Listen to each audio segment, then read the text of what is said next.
Hey everybody, good evening. What is happening? Hello, Two Hit, Emerald, good to see you. Satellite, Manic, Bacon Copter, Silver Mike, RV Winkle. Hey everybody, happy Saturday. I hope you're doing well. I am doing fantastic. It's been a big day for me. I will tell you all about that in a minute. There's a whole lot going on here right now that I see. Welcome to video games. Yes, welcome indeed.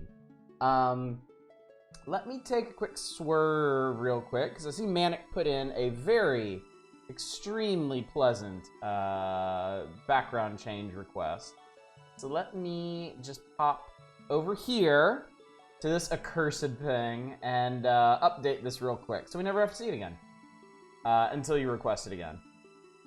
Just like the actual movie. Hey, did y'all hear that Morbius apparently popped back into theaters this weekend and flopped even harder than it did the first time? To the surprise of absolutely nobody except Sony executives, I guess. So let it be known, if somebody's laughing at you, be honest about it. Don't pretend they're laughing with you. Just own it and move.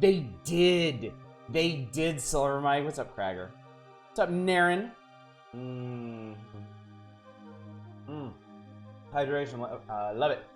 Yes. They took the meme seriously. They put Morbius back in theaters. It made like $84,000. It was a repeat disaster. Yeah, and they're already talking Morbius 2 on the power of memes. I mean, hopefully they won't now. Hopefully they get it. But never underestimate the ability of a studio executive to just miss the fucking point by a mile. It's amazing. The kids are doing a May. Surely they will go see a movie upon which it is based. Someone, somewhere, I guess. But yeah, so that's fun. That's a thing.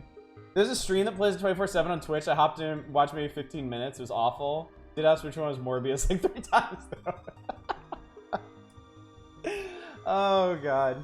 I just, like, every time Morbius comes up, I think about this video I watched on YouTube of this guy that went and saw Morbius 5 days in a row because he convinced himself that maybe there was something about it. There was some narrative or cinematic genius to it that people just weren't getting on a single watch, and by the end of it, he just wanted to die.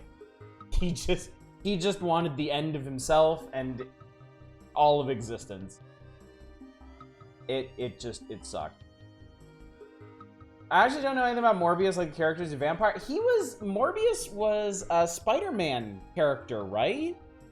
He was some dude that See, here's the problem. I know Morbius from the 90s Spider-Man cartoon.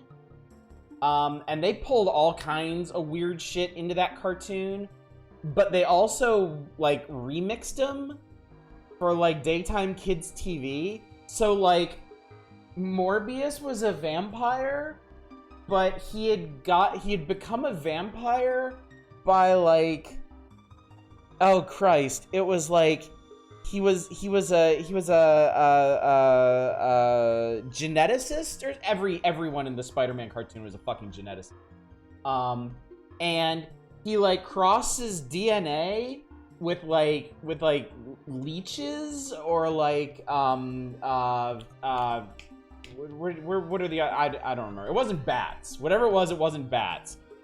And so he had to drink blood, but he didn't drink it through here. He drank it through, like, toothed pores on his hands. So he would just, like, lay hands on somebody and they'd get very tired. And he'd be like, ah, the plasma rejuvenates me. Because they couldn't call it blood. You couldn't call it blood on Fox Kids. You had to call it plasma. And it was fucking bizarre. It was so weird. So this is a long way of saying I'm the wrong person to ask about the deep Morbius lore, because I'm getting weird, like, like third string Asian animation studio version of Morbius. Proto Iron Mouse. Better Twitch TV animated emote. This is the entire Morbius movie sped up like 100 times. He was the Man-Bat episode of Batman the Animated Series, except very bad. Yes! That's a good way to put that. I like that. Did I really just willingly walk into Morbius chat? Well, not willingly, it seems, but you're here. And when you're here, you're family. Hi, not a roguelike. Original name in the comics was Morbius the Living Vampire.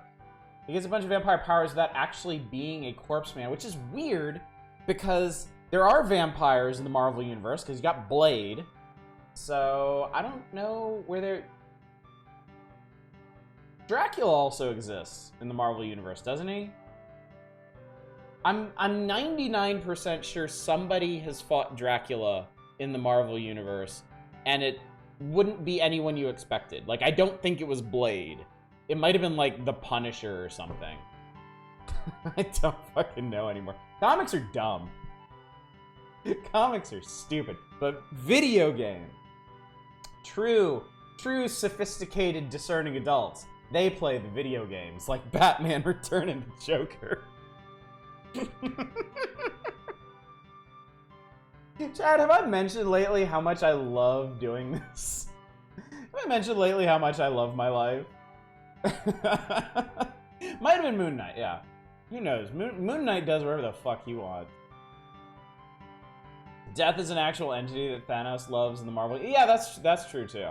That's true. I saw somebody tweeted like the most evil thing that Thanos had ever done, and it was actually really well done because it was set up like one of those really like kitschy, silly takes on Thanos, because it's like Thanos helps an old lady cross the street, but then they kind of like they flesh out the concept, and it does end up being like legit evil and horrifying. So it was cool. Morbius' second or third string Spider-Man villains are trying to dig a movie out of him was just showing some weird desperation. Doesn't Death love Deadpool? Death, maybe? I just know Death doesn't love Thanos. Which is an interesting little bit of pathos for him. Thanos pathos. Infinity Gauntlet is so much cooler in the comics. Thanos does the snap trying to gain Death's love.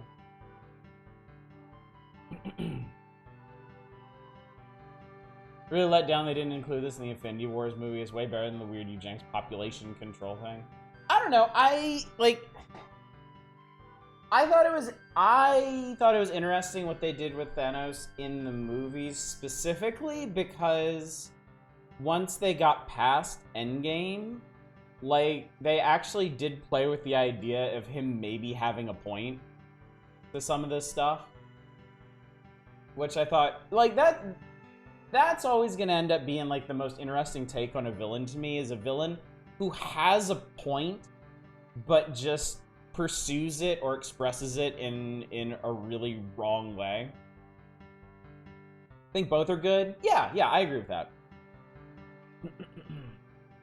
And yeah, adding Death on top of everything else they tried to cram into Infinity War and Endgame would have been a bit much. So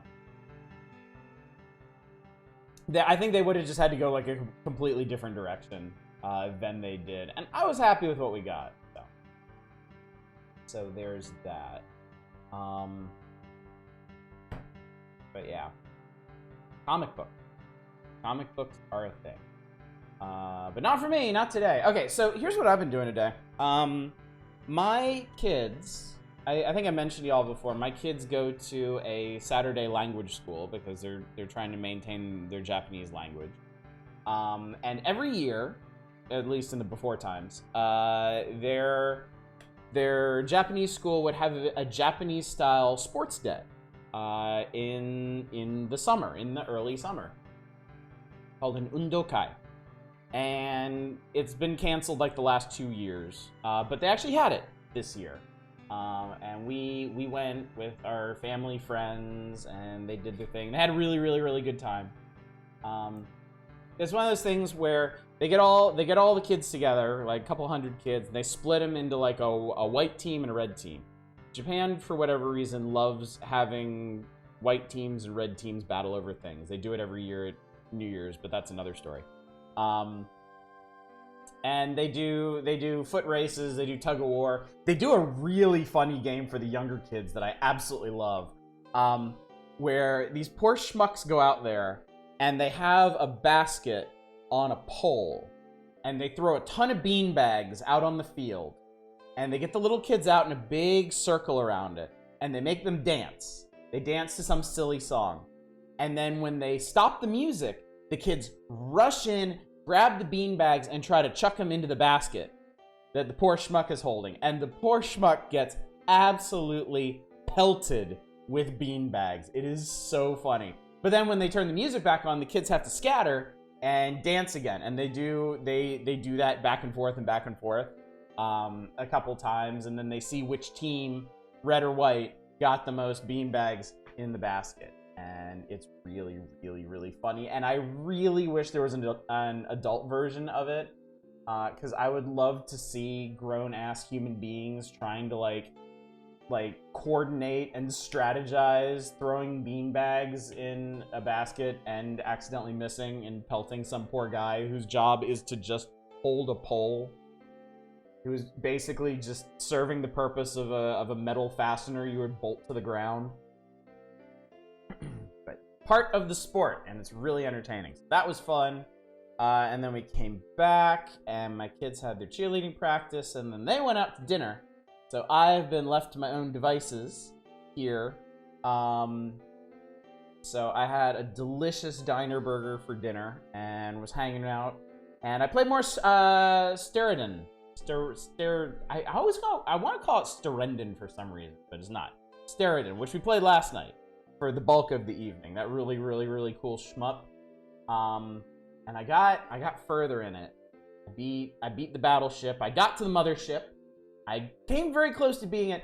The thing about the mothership isn't the worst part of that stage. The problem is the stage. The stage is hell. Oddish Metriod? I've never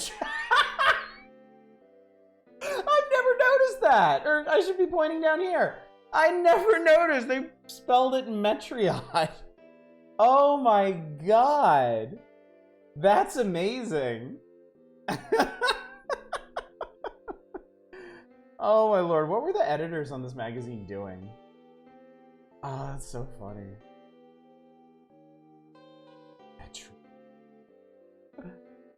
But yeah, I was having a real good time with Steriden. I've been thinking a lot about shmups and chat. You know, chat, can we talk for a second?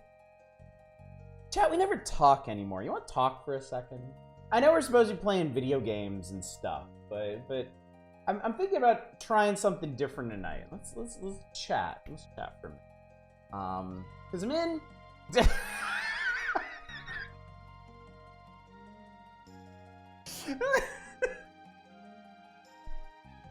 Look, I'm playing Chrono Trigger music, okay? You can't legitimately disagree with what I'm saying here. You want me to play a video game and end the Chrono Trigger music? Is that what you're saying? Surely not. What kind of decent human being would want that? Only talk to animes. You say like this talking for an hour before a game starts is a new thing. Yes. You could play Chrono Trigger. We haven't gotten to it in the magazine yet. That's against the rules. That is against my extremely arbitrary rules. So I realized something lately. I realized something. I don't know how many of you are even aware of this. I don't know how many of you read my reviews now. But I have been doing a review series lately. I've been doing the Serious Sam-a-thon, where I play all the main Serious Sam games and all the spin-off games with Serious Sam in the title. I'm almost done. I have reviewed 16 Serious Sam games. I've got one left to do. The most recent spin-off, Tormental, which I'm hoping to do this week, and then I'll be done. I'll be finished with this review series, which is very encouraging because I only started it like 2 months ago or something. And I realize, I've come to realize something, that like a huge part of my motivation lately to write reviews has been doing this review series. And it made me think back to when I started doing reviews. And I started doing reviews originally because of review series. I started with my Spooky Games series. And for the first year, that was all I did. I did a Spooky Games series. I didn't really do anything else until October rolled around again, and then I did it again. And then from there, I branched out into other review series. I did Roguemas, I did Platform Ebuary, I did increasingly ridiculously named series. And I also branched out into doing like the week-long deals and just random loose reviews. And then after I started streaming and time started getting tighter and tighter, I need to scale back, and I did that by scaling back review series, or ending them, really. And I think that might have been what killed my motivation to do reviews for like a year. I think it was really the review series that kept me going and not just reviewing itself. I mean, I was able to come back to reviewing like last year, end of last year, and I wrote a bunch of reviews, but it wasn't until I started doing the Serious Samathon that I was like really getting into it, and I was really motivated, and I actually got ahead. I actually had, for a while, I had like 7 reviews ready to go at any given time. I had built such a backlog of reviews because I was so motivated to do it, and it was specifically because of this review series. I had picked something that I was really into at the moment, which is Serious Sam Games. And yes, 12 of them are different versions of the first and second encounter, but that's fine because those are fine games that still deserve to be played. They're really, really good. Yeah, Skyrim's got nothing on Serious Sam. No joking, there are 4 different versions of first and second encounter that you can get on Steam at this very moment. And they do have serious material differences between all 4.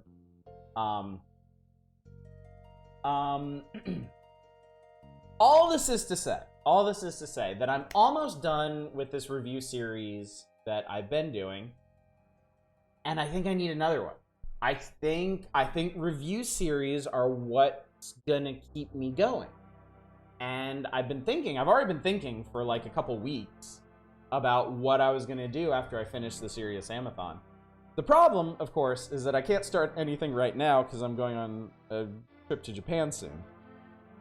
So I'm thinking about what I'm gonna do when I get back. My first thought was to finish running back my original Spooky Games series, which is why we did that stream a week ago yesterday, where we played Betrayer and Oregon Trail, because those were games that I reviewed from my first Spooky Games series. But I've been thinking about other things. I have been thinking about other things, and now I've been thinking about maybe doing a shmup series. And maybe finding a way to work that into streams, too. If y'all... well, Satellite Sun's like, yes! Yes! It's right there next series of Skyrim releases. Bubsy review series, of course. Naturally. Hello to a new Japan trip, focus on Hatsune Miku. How are you feeling? I'm feeling good. I think I'm past my vertigo. I think we're gonna be good for a while. I don't want to curse it, but I think I'm okay at this point. Could recommend you so many games every Gradius. So, hey, Spice, woo powers. Actually, no, we're just sitting here talking. I'm sitting here talking about reviews for like at least the first hour of the stream. Probably longer. We'll probably just wind off into the distance. Make it a Toho series. Give us all the good music. So, I mean, naturally, all of this is subject to change, because I'm not going to start anything. I'm not starting anything until after I get back from Japan. By the time I get back from Japan, you know me, I'm a moody person. My moods change at the drop of a hat. I may come back from Japan and be like, we're doing the entire Dragon Quest series, or I'm playing every Mario sports game ever made, or I'm playing Sailor Moon game, and that's it forever. But I really like this shmup idea, and I like the idea of getting some way. I like the idea of giving y'all some way to kind of help me populate a list of games to do, and working them into streams now and then. We don't need to like blast through it. I'm not going to do like a month of them where like I'm never doing a monthly review series again. I'm never committing to doing daily reviews ever again, ever. That's too much. But this could be a good use of Fridays, or like the slight lulls or pauses we have in between big playthroughs or something. So I'm gonna think about this. Y'all be thinking about shmups. Get your minds in a shmuppy place. Get some ideas. I have a lot, actually. I checked on Steam earlier. I have 100 games tagged shoot 'em up. And naturally, some of those they're not shmups. They're like platformers. And some of them are just straight up mislabeled. But I do have dozens, many shmups that I haven't even touched. Or ones that I have touched and didn't review. Or stuff, you know? Full Megami Tensei meta series. So seriously, want you to play that Fua Sailor Moon game because it's such a good puzzle game. I'm sure we'll get to it eventually, actually. I have a genuine interest in playing Sailor Moon game. Sailor Moon is near and dear to my heart. And that is a subgenre of games I wouldn't mind exploring at all. Do a series of Nintendo Power game reviews. This Super Metroid review is clearly biased, deeply flawed, with numerous issues. 9 out of 10. Sexy Parodius time. Sexy Parodius is legit super good. So yeah, keep this in mind. Keep this close to your heart. Hopefully it's something we can return to when we return from our trip. God, that feels like such a long way away. I mean, it's gonna be. Where are we? Where are we on the calendar here? 2.5 weeks until I leave. And then it's like 2.5 weeks after that I'll be back, so. Ooh, yeah. It'll be fine. It'll be fine. Absence makes the heart something. Hopefully not palpitate. I haven't been around. I started Persona 5 Royal. It's consumed my entire life. Well, it's a good side for the game. Glad you're enjoying it. Speaking of games and the enjoying thereof, I guess we could talk about this magazine I have here on the screen. It's an important one. Absence makes the heart go doki doki. So I hear. So I've been told. Anyway, chat. This is the December 1991 issue of Nintendo Power. It is the last issue of Nintendo Power for the year 1991. You don't need me to tell you that. I assume all of you understand how a calendar works, but this is very important. This is very important for Nintendo Power because from December to January, in that turnover, Nintendo Power always did their big format switch. When we come back to the January 1992 issue, it's going to be in a significantly different format than what we have here. And that represents a pretty big change because Nintendo Power has been using this format, I mean, at least a year, but I think longer than that. I think they were using this in 90 as well. They haven't really done too many huge shakeups up to this point. Do you mean Metroid too? But from 1992, they're gonna shake things up. They're gonna split things into discrete NES, Game Boy, and SNES sections. They're gonna cut some things out. They're gonna add some things, most notably those timeless Super Mario World and Legend of Zelda comics. And I always felt like with each new year, the tone of the magazine changed a little bit. But we can talk about that when we get into it and we see what's happening. So, but we're going to savor this issue because this is the last issue that I'm doing before my trip. I'm not going to start 1992 until I come back and I can go through the new formatted issues at my own pace. I don't want to try and like cram an extra one in here or something. And this shouldn't be a problem. We've got tonight and then 4 more power hours this month. And especially since Metroid 2 has just been requested, I do want to sneak a full playthrough of Metroid 2 in here before I go, because I have been threatening to do that for months, if not years, and this is the time to do it now that we're actually in the magazine for it. Also, the other thing about this issue, I don't know if how much attention you've been paying to the table of contents here. They've got 3 really notable Super Nintendo games featured in this, and we've played them all already. We've done a full playthrough of ActRaiser. We've played a significant chunk of Pilot Wings. We've screwed around with Populous for a bit. I will certainly revisit any of those in a very limited capacity if you want, but it's not going to take much of our time, is the thing. So, we've got 3 NES games to check out. We've got 3 Game Boy games to check out, and then whatever is crammed into the Now Playing for all of these. So, I don't think there's too terribly much to cover in this volume, actually. So it's the right time. It's the right place to play Metroid 2. And 2 hours of industry. I know. Every single time Metroid 2 comes up, people are always like, play AM2R. Play AM2R. I will. Y'all have been entirely too insistent about it. I will play it eventually, but I love the original. I know a lot of people don't. I know it rubs a lot of people the wrong way. I know it's a very slow-paced, deliberate, sometimes boring game, depending on your point of view, but I love it. So we're gonna play the original.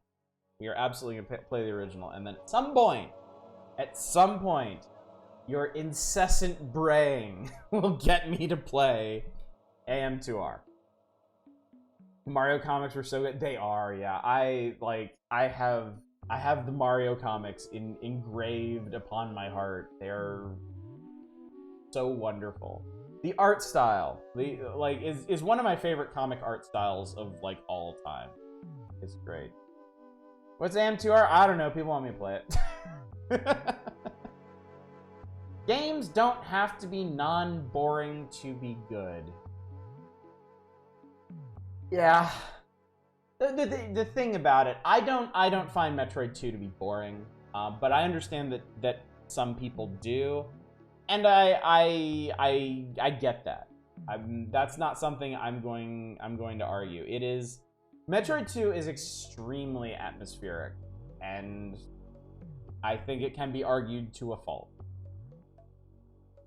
So, but that is something that we will talk about probably next week when we play it.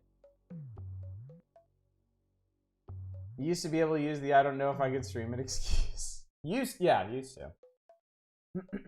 Players Pulse. Hey, what were these nerds talking about this month? Oh, sure, the Super NES is awesome, but a few issues back, we actually tell us what your ultimate game system would do. Allow you on your dream system to do your chores and homework, while others just want theirs to spit out cold, hard cash. Here are some of the more interesting answers we received. My fantasy game system would be a complex 512-bit system. It could display 27 million colors at one time. I could play any game from any video game system that ever was or ever will be. We actually have these now. Jimmy Peterford, I hope you've been paying attention to the homebrew hardware and emulation scene over the past few decades. What game would come with the system, you ask? Super Mario Galaxy! Better known as Super Mario Bros. 24. This would actually be kind of interesting to see if you could map out enough Mario games so that Super Mario Galaxy ends up being the 24th one. I feel like there's probably some arbitrary ruling you could do that would make that work? I think they would ever make a Super Mario Galaxy. System would come with 627 button control. Hang on a second. 27 buttons. Let's see here. 1, 2, 3, 4, 5, 6, 7, 8, 9, 10, 11, 12, 13, 14. 4 states to that switch. You could probably call that 4. We're close. We're close. I don't have a 27 button controller, but Militia Abduction is hard. Like I forgot how obtuse the really interesting, Dread. Interesting. That's another game that I want to play sometime. Being a Nintendo fan myself, father of 2 young players, I jumped the chance to dream up my very own game system, include all the great features of the NES, Super NES. Have plenty of fun games that families like ours play together. While the game system, my imagination would be able to make espresso, balance my checkbook, pay the bills, figure out my taxes, remember my appointments, do laundry, fix dinner, and walk our dog Cliffy. I feel really bad for this guy's wife. I feel super bad for this guy's wife. Be easy for me to decide what my ultimate game system would do. Travel through time. Bill and Ted's most triumphant game system night.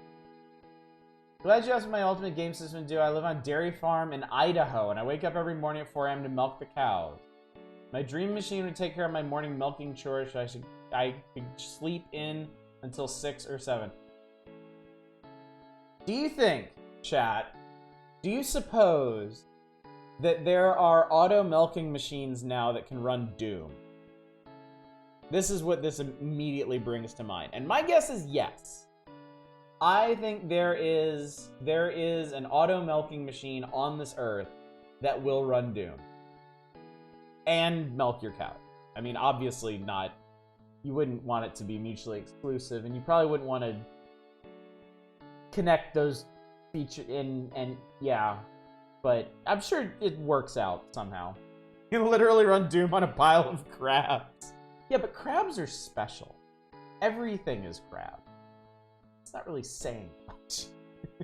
I'm almost certain I've seen something about that. Pair of Joy-Cons has 22 buttons if you count the side LR stick clicks and system. I would count all of those. Damn. That's really interesting. Auto milking machines mean 20. Totally buy a Nintendo Switch that can milk my cows, make my breakfast, and wash my dishes.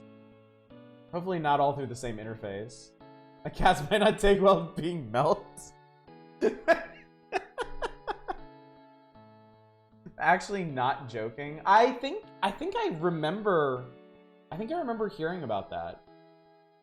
I think I do know what you're talking about, Fred. Honestly. Siblings playing Nintendo together. This is really cool. A Tetris quilt. This is really neat. Snow Mario, Lego Mario. Well, we've come a long way to actual licensed Lego Mario too. Try Weasels, make some weasel cheese. Weasel cheese just sounds right. Sounds frightful. All right, gang. Let's talk about Batman: Return of the Joker. Because there are a lot of really weird licensed games out there. And I feel like this one actually might be one of the weirdest ones. Honestly. I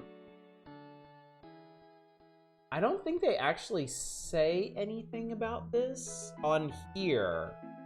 Are Batman and the Joker gonna kiss? According to my fan fiction. And a whole lot more.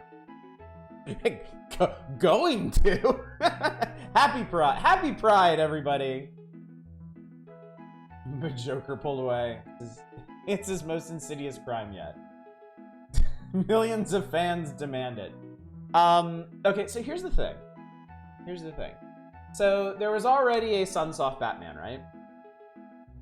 And the Sunsoft Batman is based on the Tim Burton film that kind of, sort of follows the events of the movie in a way. I mean, you fight the Joker in a cathedral and he falls off it at the end.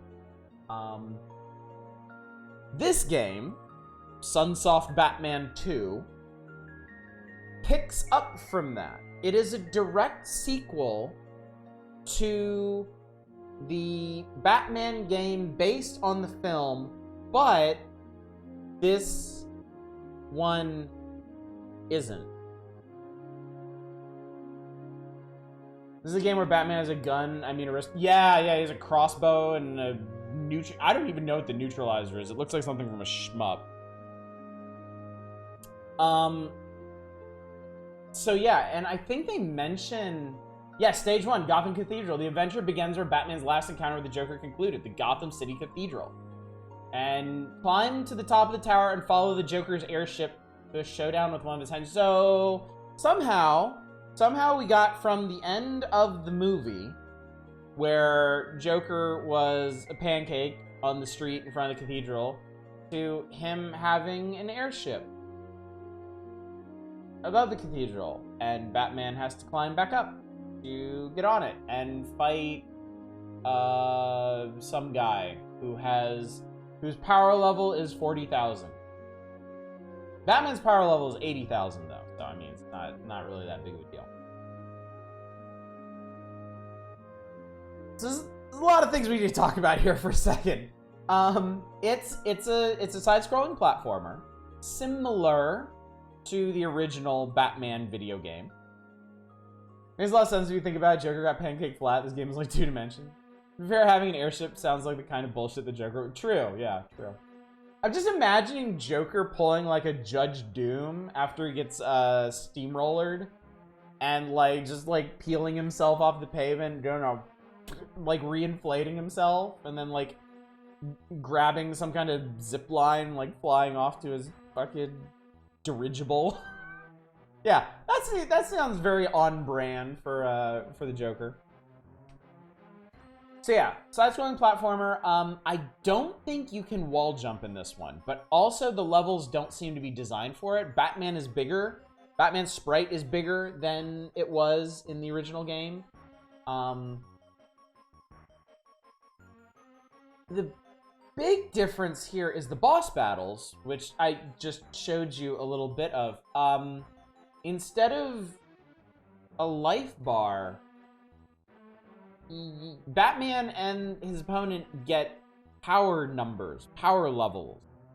And as you fight, it knocks numbers off.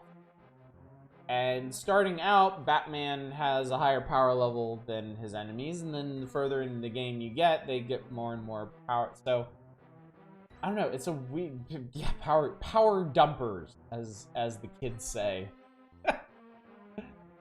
So yeah, climb up the cathedral, run along underneath the Zeppelin, the Joker Zeppelin.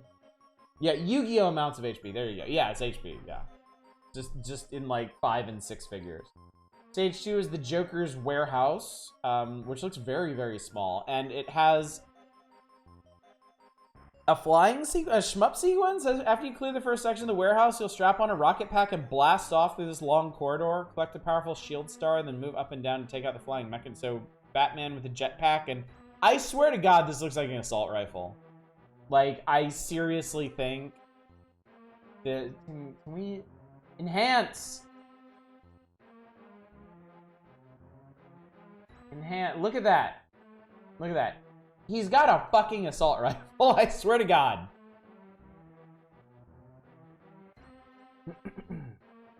Are you angry at this smiling man? He looks jolly. Try to put a smile on your face. I also really like the formatting of this feature. I like that the border between the stage 1 and stage 2 breakdowns is just a long string of ha ha ha ha ha. Don't see it. I mean, the sprite is fairly muddy. But yeah, it just looks like a gun.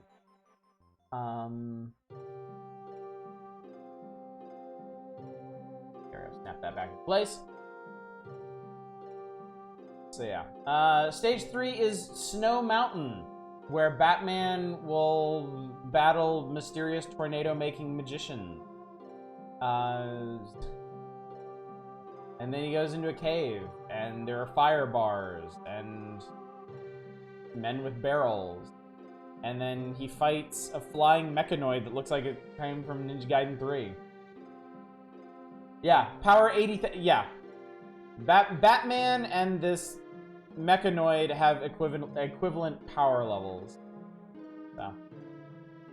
Stage 4 is the industrial area, where he fights a big computer control unit with... hang on, wait for it. 100,000 power! The main control unit is more powerful than Batman, at least on paper.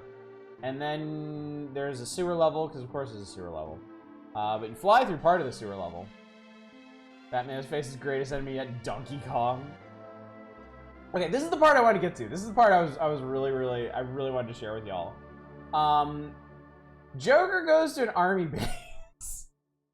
Stage 6 is an army base. And the second part of the level is on a tank. Joker just has a tank. And you have to ride on the tank and punch the tank until it stops tanking. And then you fight the Joker, who's flying around in, like, his personal Wily capsule. Shooting deadly bubbles, yes. Capital B bubbles, too. Yes, I'm glad you noticed that, not a roguelike. Capital B bubbles. This is important. It's almost like they just shoved levels from Contra games into this. Okay. I think we talked about this when we played the original Batman. That it kind of almost feels like they were working on a different game and then repurposed it once they got the Batman license.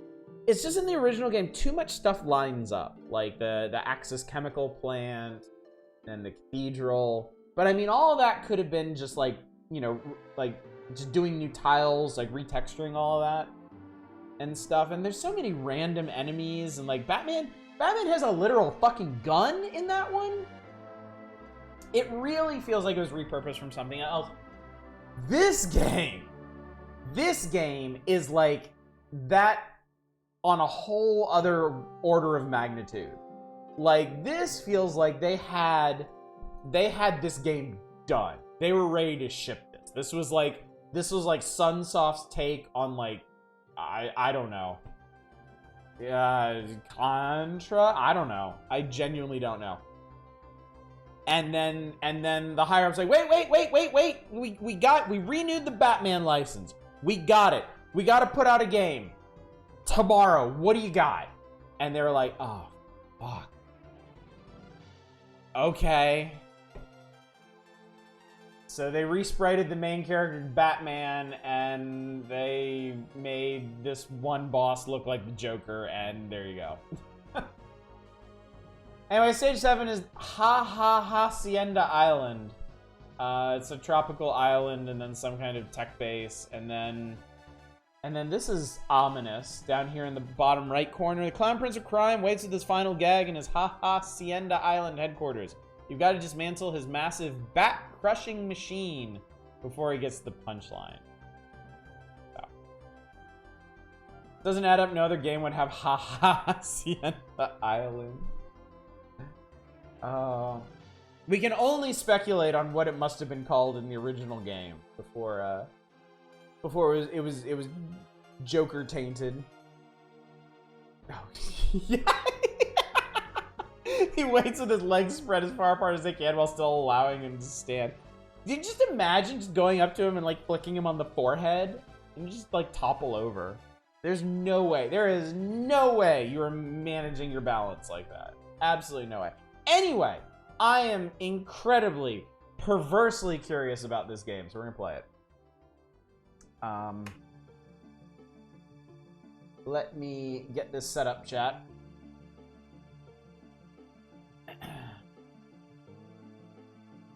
Spread them cheeks to goat's heel Batman. He will have the last laugh. So where is Batman? So this is interesting. There's Batman, Batman Return of the Joker, and Batman Return on NES. So there did end up being 3 NES Batman games. Right. Wow, you will literally never, ever guess where this song we were just listening to came from. I don't think...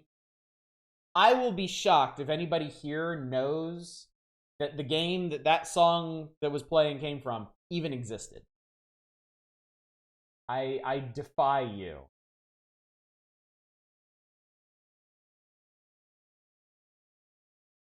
I forgot it existed until I just saw it there.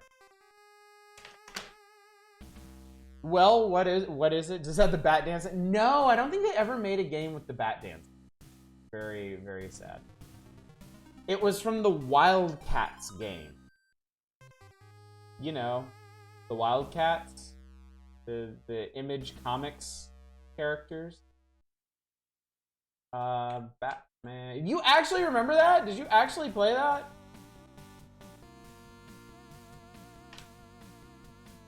Did anyone actually play that? I think that, oh, Jesus Christ. That's fucking horrifying. God almighty. I think they might have done a very brief thing on it in Nintendo Power. It was late SNES era. That much is sure, I'm sure of. And then late NES era, like 94, 95, I think. Nintendo Power was had a section called Take Two Reviews, where it was basically they would just break down a game across 2 pages. That was it. It would get a 2-page spread, and that was it. Which, admittedly, is a step up from the Now Playing that they're doing now. But they went through so many Super Nintendo games like that. I don't even remember all the ones that they actually featured like that. So, anyway, oh, this is a little. All right. Oh, we've heard this song before. Oh shit. Nice. And I hope this Batman does. Hello. Ow, you fucking stupid ball. Started Googling, I remember playing that for about 15 minutes and then never again. It's the yes, it's the bad Sunsoft guns. That's all we get now. Bloop, bloop, bloop, bloop, bloop, bloop, bloop. So another point in the this definitely didn't start life as a Batman game. Batman can't punch. Literally, the only thing Batman can do is shoot.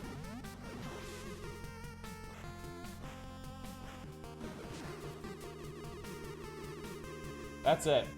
On the bright side, Batman isn't purple in this one. I guess blue is technically more accurate, huh? I mean, he's just shooting a gun. Oh, hello. Oh my god! What the fuck, man? Wait, what am I supposed to do about you? Fuck off, God. Jesus. Okay.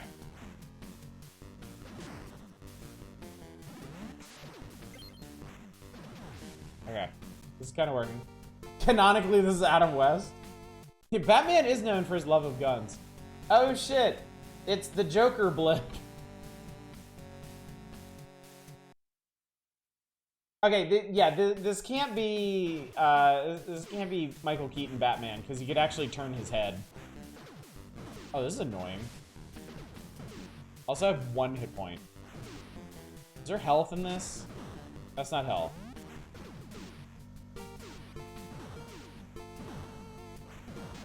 Well, what the fuck, man? That's weird. The Joker's known for his love of very slow-moving aircraft.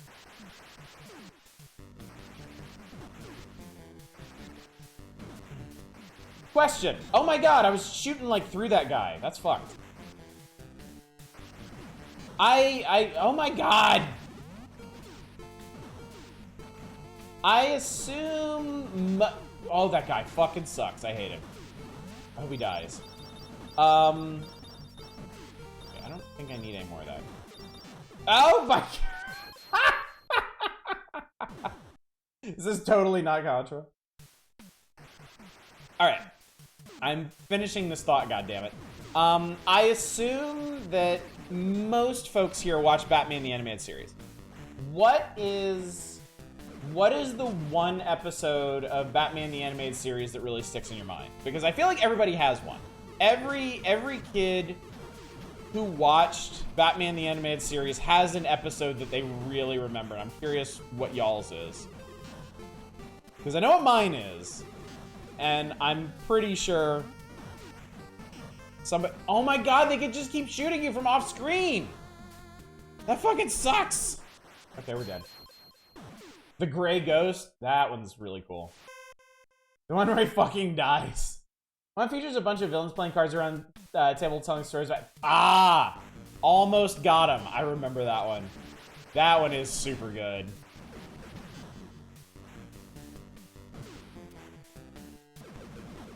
Because mine is the one where the Joker's doing his Joker gas thing. And he basically succeeds. Like, he basically, like, poisons all of Gotham. And he poisons Alfred. And everybody... Fuck, that is the same thing that happened last time. And the final encounter between Batman and Joker happens in this, like garbage processing plant. And there are these insanely creepy sequences while Batman's trying to get in and find him of the Joker sitting on top of... He had a robot. He had, like, a robot clown that was, like, piloting his barge that he used to poison the city. And Batman, like ran him through a trash compactor. And so he's riding on the crushed cube of his, like, robot... Captain Clown. He's riding on the crushed cube of Captain Clown, and he's just got this, like, insanely... Like, it's just a normal grin, but he's all alone in the darkness, just riding along, staring at fucking nothing, waiting for Batman to show up. And it is, like, the creepiest fucking thing. That to me, I think, was one of the big moments in my childhood where I realized that, like, cartoons could, like, animation could be more than just, like, really silly or, like, really action-y. Like, it could do amazing things with mood. Yeah, the laughing fish, that was it. That's right. That's right. It was he poisoned the fucking fish. And the fish had Joker smiles, and people were eating them like morons. And speaking of morons, I think I'm gonna die. This is not going well. Batman's fucking star gun does not do enough damage. God damn it, Batman.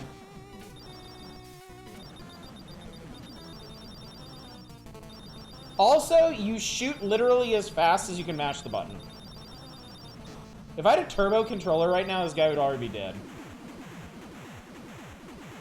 I also remember the one with Joker and Harley and Giant Pie and Harley offering Joker to eat off. Wow, how could you forget that, really? Alright, we made it stage 2. I don't even remember what this stage is supposed to be. But I like my S gun. I guess there's no point in picking up power-ups after you get one, because it doesn't seem to, like, power them up at all. Also, I don't... Oh, I can shoot up. That's cool. Also, I don't know B is. Do I have a... Select doesn't do anything. Wow, this is a pause menu, alright. Big guy with gun and weird hair is my favorite Batman villain. Jesus Christ.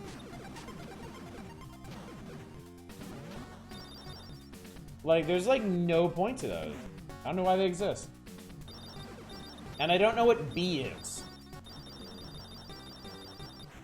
Jesus Christ, I didn't know if that was actually a drop or not. Just walked right into it.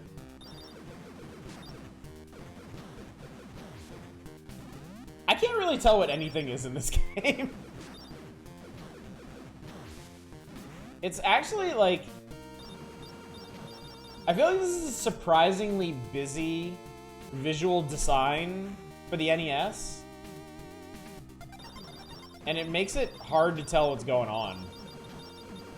Also, shit is just really fast. Like, I don't remember... Oh my god, I almost missed that. B is for Batman, duh. Okay, alright. Alright, look at Batman's fucking gun here. Tell me that's not an assault rifle. shit. Okay. Well, we have Seekers. It worked in Gunstar Heroes. It should work here. Oh, we got the Star Gun back. Definitely a late NES title.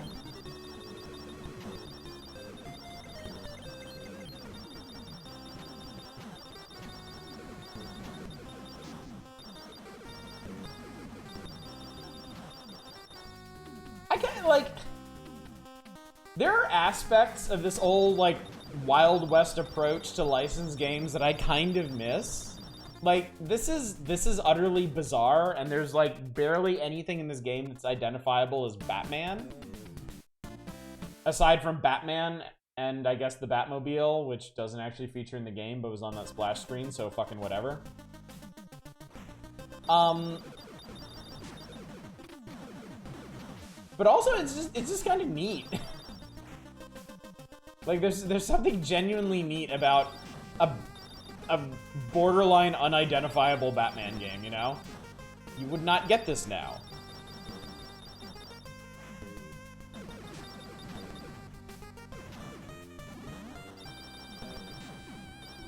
Who the fuck is shooting missiles at me? Stop it! Oh, that fucking... no.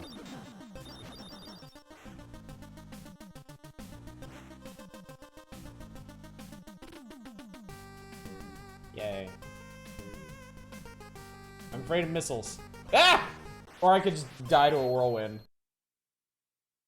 What are these enemies we're fighting now?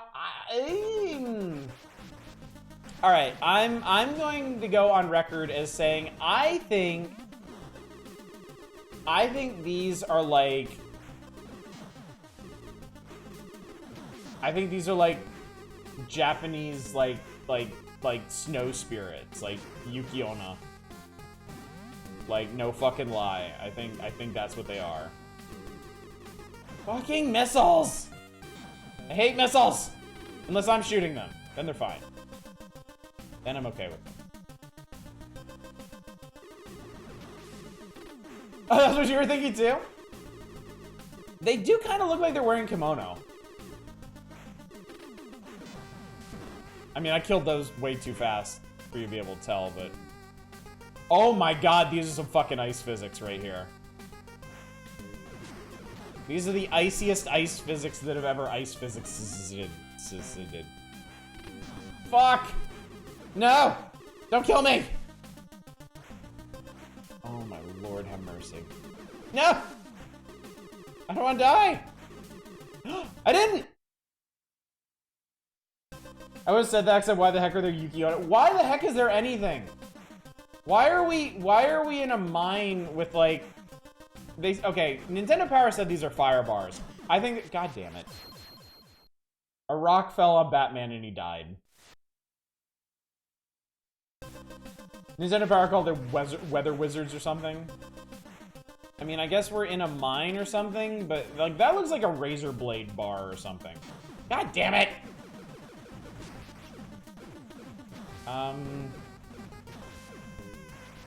Fuck, I didn't even get it. Fuck! Oh my god, those guys take, like, a million hits. I don't understand the trajectories of these whirlwinds. I'm not even sure, like, the wizards do. Alright, I'm taking what C. Ow! Okay. Just gonna launch rockets at these people until they die.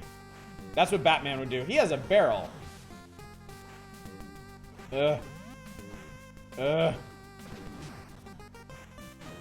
There is some definite clunk to the movement, too. Like, once Batman gets going,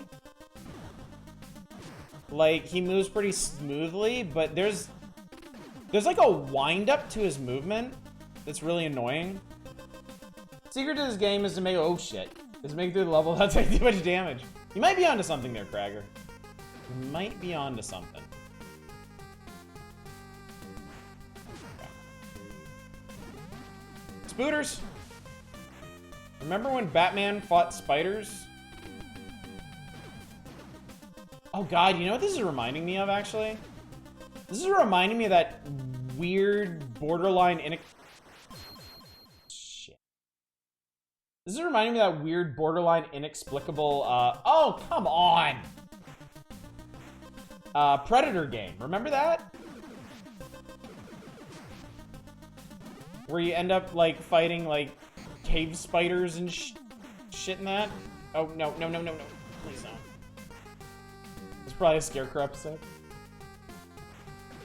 Taking C will work better than all those L's you're taking.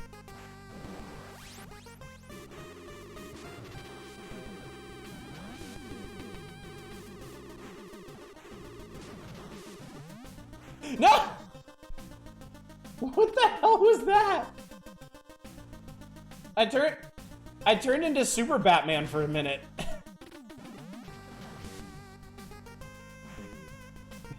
So that's what happens when you collect all the bees. It's basically, it's functionally the same as collecting all the Chaos Emeralds. You turned into Frank Miller's Batman. God, oh god, oh god, oh god, oh god, oh god, shit, okay. Okay, we made it. 3-3. I'm fighting a mech. It's mechin' time.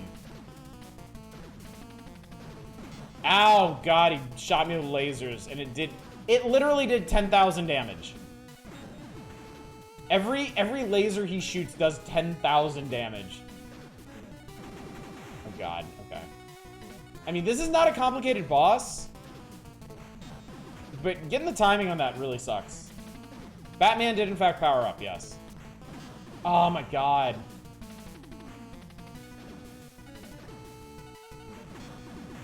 You jump too high and you hit the top one. Sucks. And I can't hit him from there.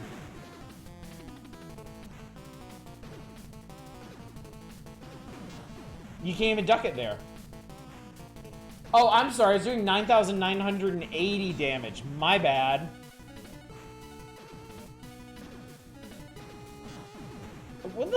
What are you supposed to do?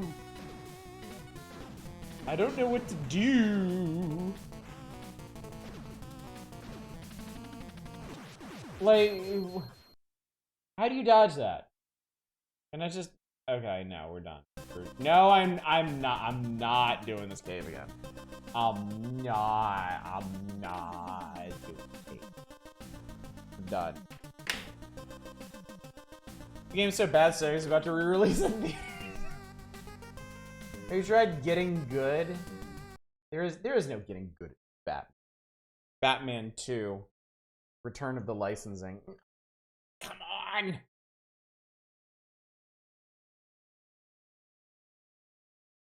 I love this monitor, but sometimes it just doesn't cooperate. Hang on a sec, chat.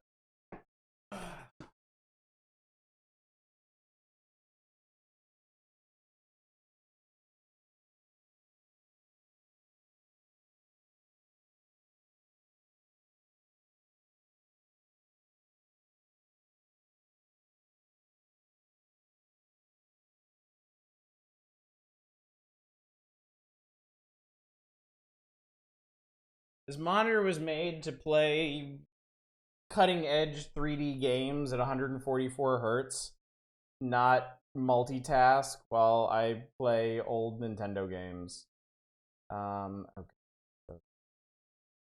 This. Okay, there we go. Okay, and now should we rearrange it? Hang on, chat. Hang on, chat. I broke everything. I ruined everything. But that's okay. Let's listen to some more Wildcats music while I fix everything. Marginally better than most LJN titles. Batman Sprite look good for NES. My favorite Nintendo Power Strikes.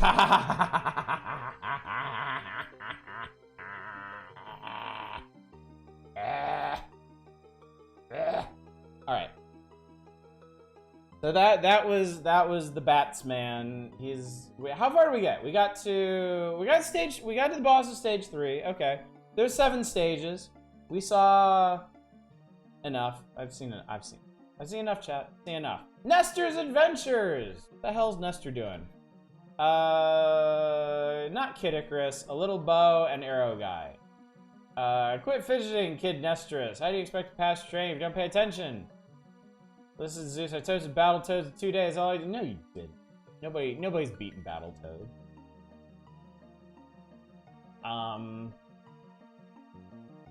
So apparently the takeaway from this one is in the room where they drop mirrors on you, move to the left and shoot straight up, and you'll survive or something. I don't know. Nestor's Adventures really lost something when they lost Howard. It just doesn't work so well. The Simpsons! Who cares? Okay. I joke. I jest chat. I say, who cares about The Simpsons? Apparently, fucking everybody did. Everybody cared about The Simpsons.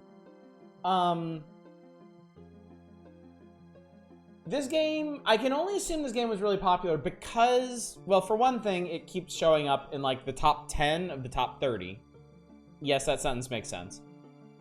But it also keeps showing up in classified information because I guess everybody who was playing it wanted to actually figure out how to beat it. I loved the game. I was awful at it, but oh my god, 2-hit. Alright, so the second stage of your mission to rid Springfield of evil aliens takes place at the Springfield Mall, where you must collect 25 hats. Oh my god. So, the first level, the aliens' world domination machine runs off of purple things. The second level, they run off of hats. Simpsons corrupted our youth. Bart was rude to some dude. There's a secret room of hats to collect. Hidden items. You can tell all the secrets from the first few levels. That's amazing, honestly. Earn a 1-up for every 15 coins you collect this adventure. Hidden coin room in the Krusty Land Amusement Park Fun House, which is stage 3 apparently.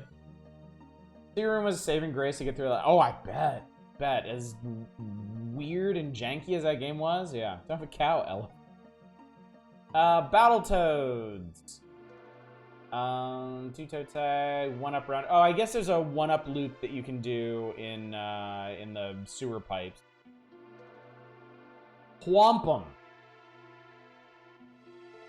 Did we play Wampum? We played Wampum, didn't we? I think we did. I think we maybe played Wampum for like a minute. But you can get extra energy in the sound test. Laser Invasion. 9 chances. Huh. The Last Ninja. You can triple your ninjas in reserve in this adventure. Enter as your password. Number of ninjas in reserve will read as F. Wampum slightly far on the racist side for you? Yeah. Saw a video on Diablo Immortal. Apparently there's a TCS voice that reads out chat. It wasn't quite programmed for English. It doesn't know how to pronounce words like don't and items. It says don't teeds. That's pretty cute. Last Ninja, was this... I have a very dim memory of a game that I saw in the front window of... Do y'all remember Babbage's? Do you remember the old, like, game store Babbage's? Where everything was like that white laminate? The store was like pure fucking white. And in the front, they had like the glass... And they had the 2 big boxy white monitors showing you some games being played, right? And I remember some isometric ninja game. It was like, it almost looked like a ninja point and click game, but the movement was too smooth for that. And I always wonder what it was, and I'm wondering if it was The Last Ninja, because this little screenshot down here in the corner definitely looks isometric. Last Ninja is ported to every platform. That might be it then. Babbage's an electronics boutique? Yeah. I remember The Last Ninja was practically unplayable. Babbage's were a bit more cozy than the pure white thing. Didn't have either EB or Babbage's in my hometown, or Fry's. Yeah, Babbage's was bought out by EB in my area too. Yeah, it was... Everything was Babbage's. Like, there was just... I think there was...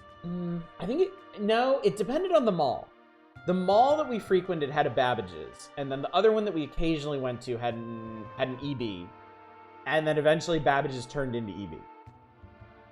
But before that, man, I got my Super Nintendo at Babbage's. We went to the mall. We would always check Babbage's. We would always walk through there because even before I had an NES or an SNES, my parents had a Commodore, and my dad would always poke around and look for like new games to get for it. And I remember we went in there one day, and it was fall of '91. It was when stores were just starting to get Super Nintendos in stock. And we just happened to be there on like the right day, and they had a Super Nintendo on the shelf, and I was like, and my parents were like, okay. So I got, that Super Nintendo that I played on for ages, I think was like a first run here in the United States. And I played the shit out of that thing. It's no surprise it died on its feet. I had KB and Toys R Us, which I worked at once. Before we had Babbage's or EB, I relied on KB and service merchandise. I remember the really cool thing was Sears. The game kiosks in Sears. Like, Toys R Us had game kiosks, but I always felt like, A, there was like never anything cool playing on them, and B, if there were like a billion kids crowded around it. But like, I feel like there was almost never anybody at the game kiosks in Sears, at least the ones that I went to. So I got to play all kinds of games on those. I actually beat. I don't expect anybody to believe this, but I'm gonna say it anyway. I beat the first level of Sonic Spinball on a Sears game kiosk.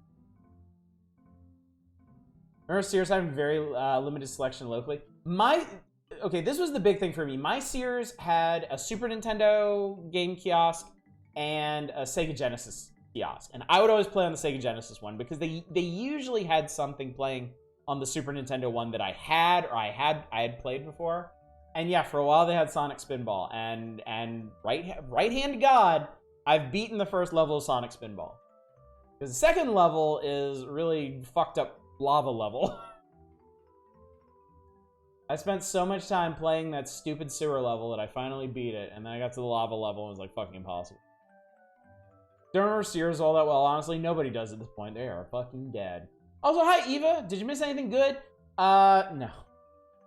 God Christ, no. I talked for like half an hour at the beginning of the stream, and then we played Batman Return of the Joker, which is a direct sequel to the movie tie-in game, except it has nothing to do with the movies or honestly the comic books or anything. Batman punches a tank at some point, but I didn't get to that point because it sucks.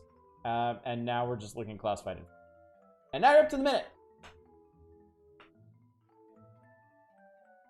I remember spending too much time playing Keith Courage and Alpha Zone on Neo Geo. I don't think I've ever seen a Neo Geo kiosk. I wish I had. Neo Geo had some fucking cool games. TurboGrafx. I always wanted a TurboGrafx 16 when I was a kid. That was the one system I really wanted and never got.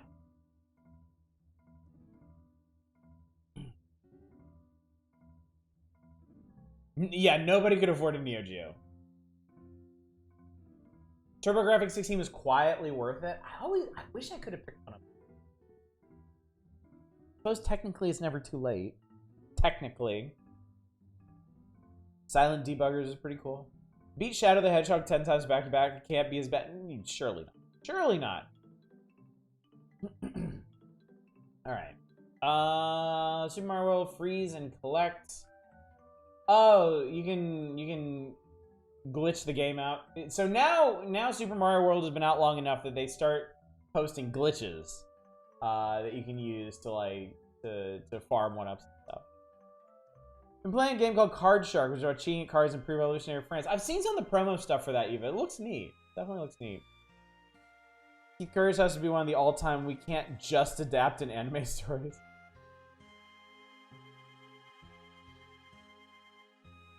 Your brother... Oh, your brother had TurboGrafx. He had Slaughterhouse as some PT Bo game. Interesting. ActRaiser. Oh, good. Nintendo Power can finally teach me how to beat ActRaiser. Thank goodness. Look at the comic of that and compare it to the original design. It's great. Really? I might have to do that. I will say. Nintendo Power's coverage of ActRaiser is... Mwah, because they fucking... hand-illustrated maps for all of these levels. And that is some dedication right there. They even drew the trees leaning in the direction of the actual trees in the game. They put work into this. They put some serious effort into these maps, and I greatly respect that. I mean, I love maps. I'm a map guy. I will sit there and I will stare at maps for hours, just taking in all the details and stuff. I love real maps. I love fantasy maps, but this stuff, handmade game maps, I love it so much. And I mean, this is some beautiful detail because they bothered to sketch in all the background stuff too, so you never get lost in here. You can tell just by the background detailing what part of this level you're in. That's super cool. That is super, super cool.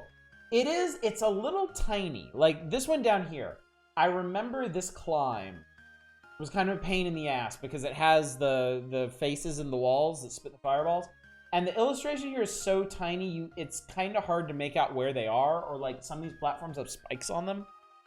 It's not super useful for that.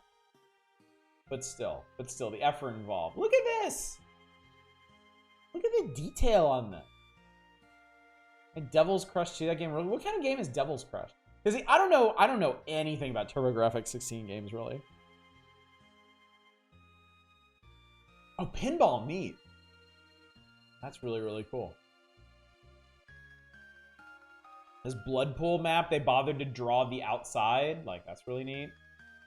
Horror-themed pinball? I gotta try that. Oh, that sounds amazing. The only thing I love more than pinball is themed pinball. There's a pinball game on Steam. Someone didn't know. That's exactly what I'm thinking of. Somebody did a horror-themed pinball game on Steam, and I wanted it so bad, and I forgot about it. And now I don't remember the name of it. I'm sure I could just search for things tagged pinball. There's just not that many pinball games on Steam. We might have to check that out. We might have to do a pinball night sometime. Demon's Tilt. That's it. Demon's Tilt. Satellite, you are a lifesaver. Thank you. Alien Crush is also rad in the same series. Sci-fi horror Pitbull. Dale. Inspired by H.R. Geiger art. Pinball-themed horror game or horror-themed pinball game? You decide. By the way, did we talk about this when we played ActRaiser? That the Blood Pool Act 2 Guardian's name is Zeppelin Wolf? Like, he's basically an 80s hair metal album come to life. Yoku's Island Adventure went. Nemrin, Yoku's Island Adventure was one of the first games that I did a full playthrough of on stream. That was, God Christ, that was so long ago. That was when I did Yoku's Island Express when I was streaming 3 times a week. I was streaming Tuesdays, Fridays, and Saturdays. And variety nights on Fridays, I would do 2 hours of whatever, and then the last hour I would play Yoku's Island Express. And that's how I did a full playthrough of that game. Channel's come a long way since then. Channel has come a really long way since then. Yoku's Island Adventure has a built-in randomizer mode now? Now see, that could easily justify another full playthrough. Actually, do you have import SFC games? One of the Crush games came to Super Famicom as Jackie. Yes, yeah, I have a full library of Super Famicom games, so I should have that. Yeah. Demon's Tilt is $10 right now. I'm gonna look into that after tonight's stream.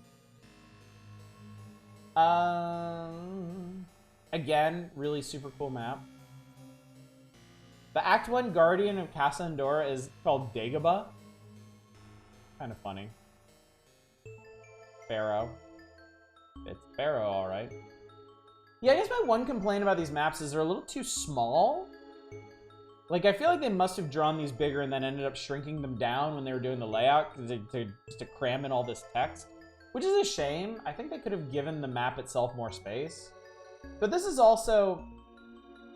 I feel like this is also just kind of the style of Nintendo Power at the time. It's just a whole lot of text. Just writing everything out.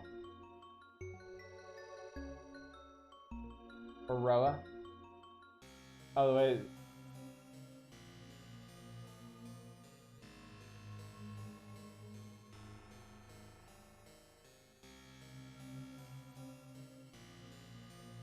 Hang on.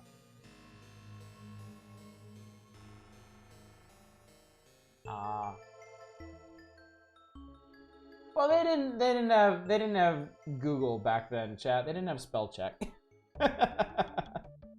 Jackie Crush is largely based on Japanese mythological interpretations of hell and yokai, apparently. Neat. That sounds really cool. Aitos, Marahna, North Wall, and then that's it. They don't even mention the finale. Oh no, wait, they do. One sentence at the very end. Still ahead is Deathheim, the ultimate challenge. That's They have dictionary. Who's gonna bother with a dictionary when you're writing for a video game magazine in 1991? Who gives a shit? What's up, TCP? And miss the rest of that FMV detective game you're playing that? No. So TCP, I did Tex Murphy. I still want to say Tex Avery every single time. I did Tex Murphy on Monday. I took Tuesday off because I was sick. I streamed a tiny bit more Tex Murphy on Wednesday, but only like an hour because I had a relapse like mid-stream and had to cut. And I didn't stream on Thursday, so we will be continuing Tex Murphy on Monday. But I gotta say, if anything else goes wrong with Tex Murphy, if I end up feeling sick again playing that game for whatever reason, I think I gotta cut that one. I didn't mention this. I actually know what it was that made me sick on Wednesday. That point, so we had just finished one of the days, and there was a cutscene where Tex was talking, and it was a scene of the street, and it had this incredibly slow, almost imperceptible pan, like this very incredibly slow camera pan, and I think that triggered me. I think that tricked my brain into being like, whoa, shit's moving, but it's not moving, and your brain's gonna explode now. So hopefully it doesn't do that again. And hopefully if it does, it won't bother me. But Tex Murphy doesn't work out, we'll have to play Murph Tex. I mean, I really want to finish Tesla Effect. If things go bad and I can't finish it now, I'll find a way to finish it in the future sometime. But yeah, we'll see. I just kind of don't want to push. Yeah, motion sickness. TCB, I have like chronic vertigo. I get normally it's like every couple of months I'll get like a dizzy spell that just kind of knocks me out for a day, and it's been bad lately for some reason. I don't know why. But yeah, I think something in Tex Murphy actually triggered it on Wednesday. Tex has an actual director in cinematography and stuff, which can be tricky. We'll see. We're gonna play it on Monday. We'll see how things go. Counselor's Corner. Crystalis came out like 2 years ago at this point, and they're still doing tips on Crystalis, because that game can be really confusing. Where's the secret exit from Cheese Bridge? You gotta murder Yoshi. Actually, when I was a kid, I didn't do the Yoshi trick. I think I showed y'all this when I did that 96 exit run back of Super Mario World. But I would do a thing. I would fly through this entire level with the cape, and then at the very end do a dive and like whip back up on the far side of the goal. And I don't need to tell you how many times as a child I fucked that up and killed myself. I had to do that so many times. Pilot Wings, how do I reach the rescue mission? And Star Tropics, what is it? Oh yeah, what is the code to reach Chapter 5?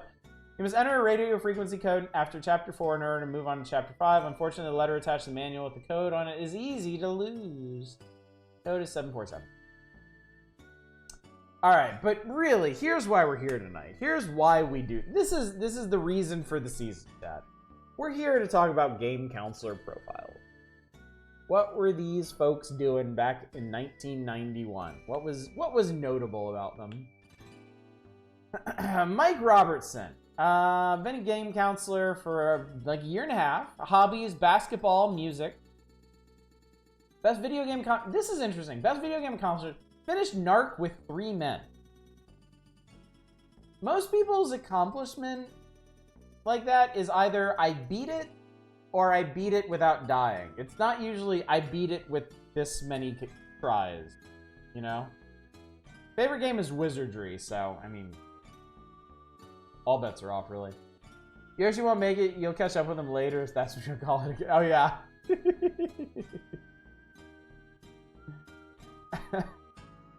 I remember Narc being a bastard. I think we played it. I think maybe we played it, and yeah, it was pretty awful, if it's what I'm thinking. Gail Weiler, also game counselor for like a year and a half. Hobbies: writing, poetry, AD&D, dragon models. This is all extremely believable. Best video game counselor: finished Super Mario Bros. 2 with 1 man. Favorite game: Final Fantasy. All right, cool. Something wrong with having your favorite game be Wizardry? Gail totally had a goth phase.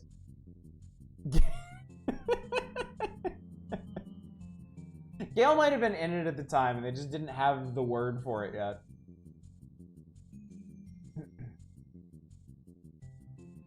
With Wizardry, I mostly assume RPG chat. Josh Davis.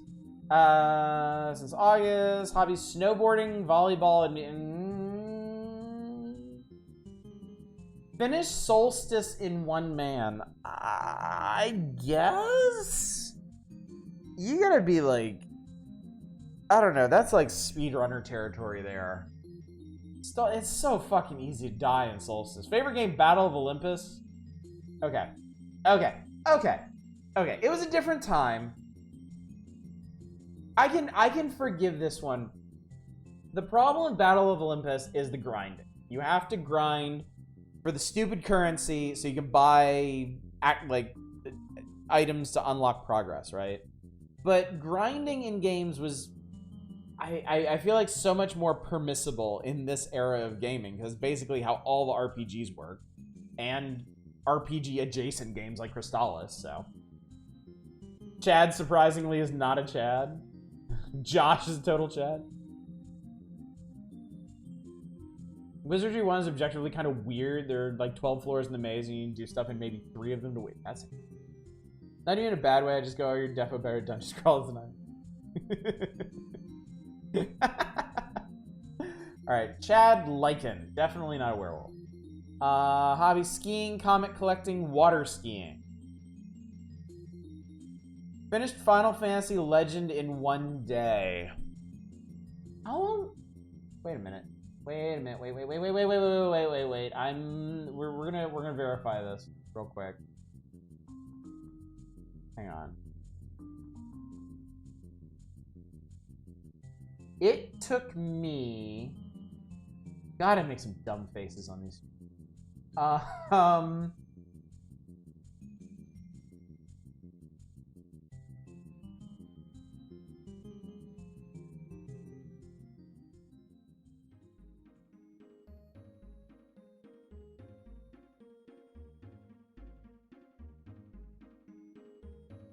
Took me like 9 hours roughly to do it. How long did Beat say about this?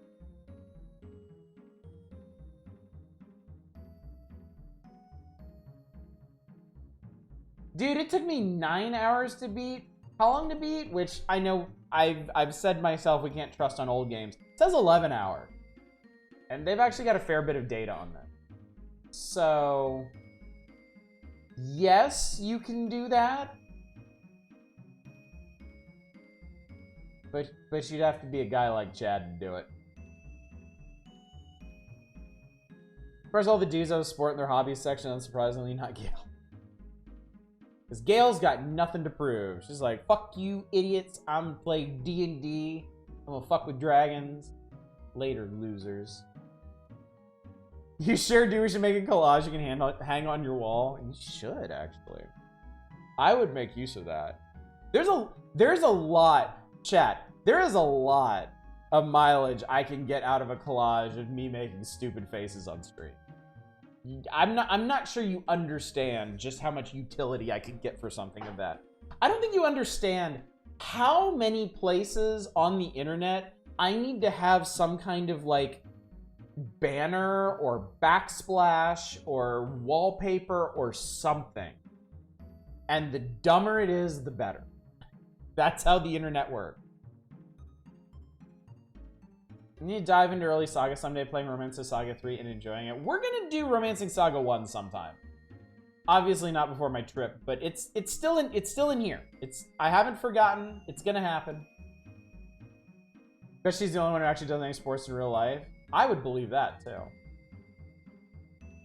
Romancing Saga 2 has sharper edges, some very surprising design for a game of vintage. Really looking forward to the remaster of Romancing Saga. Dude, I forget, do we know when that's coming out, or is it just in development right now?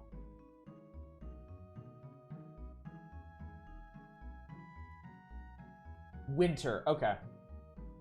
Romancing Saga 3 makes me want to play the other Romancing Saga games someday. Maybe I should just hold out for that then. Because y'all have made noises at me about Romancing Saga 1, kind of. So maybe I should just wait for that remaster. Anyway, holy shit! I forgot about this.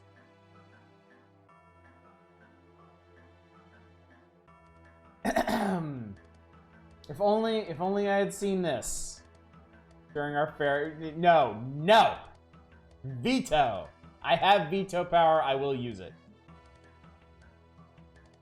Why is this from its grave? Yeah, Brow Tower fucking sucked. Because this is the one that had the outer ring, and then you had to go up the outer ring and then fall down into the inner ring and then go back, but you had to make it up to the 3rd floor to unlock something down on the 1st floor, and then something like that.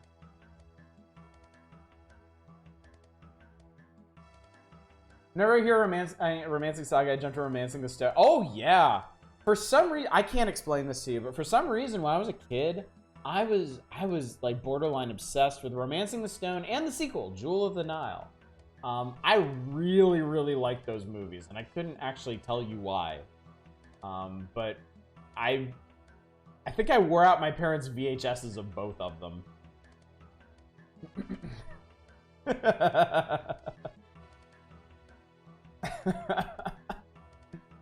All right, Goonies 2.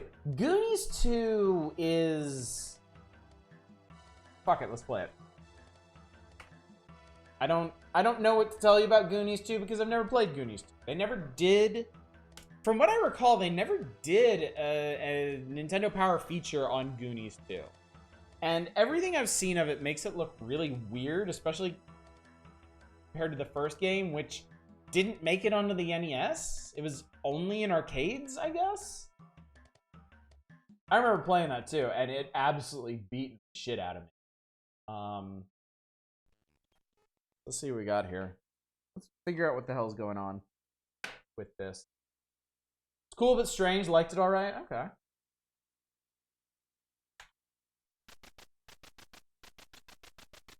Hey, you Goonies. In revenge for putting us in jail, we've taken Annie. As of something, come to our hideout if yous want to help her. Okay.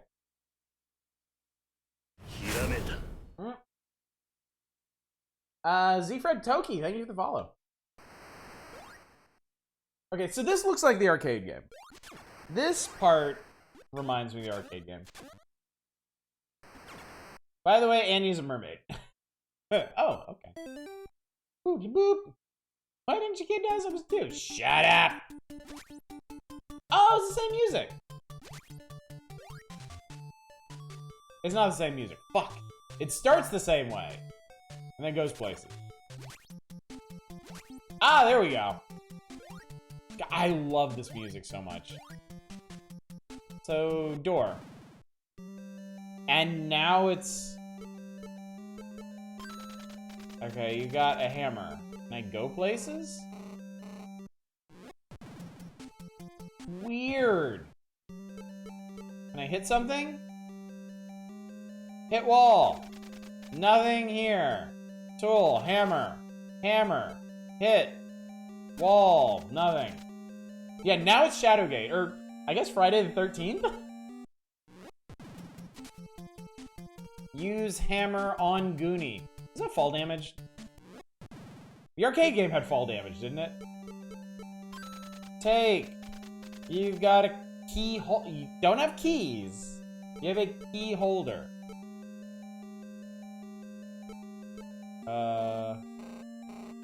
Okay. No, I want you to go this way. Take. Nothing here. Use... Oh my god.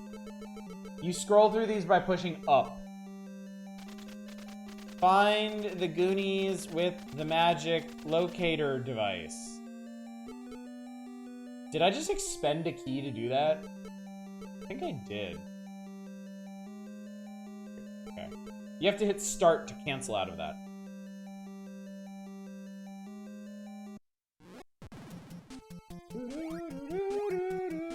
Oh my god, a gangster. Oh god, a bird. Pew.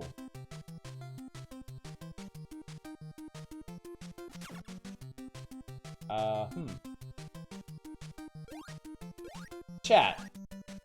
Was the original Goonies arcade game ported to anything? Is there any way for me to play that game? Goonies 2 is so great, why isn't there a Goonies 1? You've got a magic locator device. Cool. But it's not quite Legacy of the Wizard Big... In a... Actually, no, it's... No, I think it might be in a later issue. They map out a large section of Goonies 2, and it looks huge. It looks legit. Wait, what?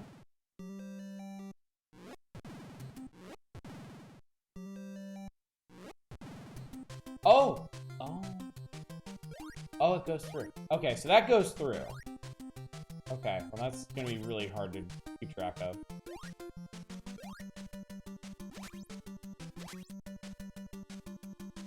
It's a Versus arcade cabinet and it works with NES emulators. Okay. Interesting. You got a slingshot. I'm in trouble. Without glasses. Do you have any? Hit. Ouch! What do you do? Take. Take and take. Never give. What do you do? How do I switch? Oh. Wait, hang on.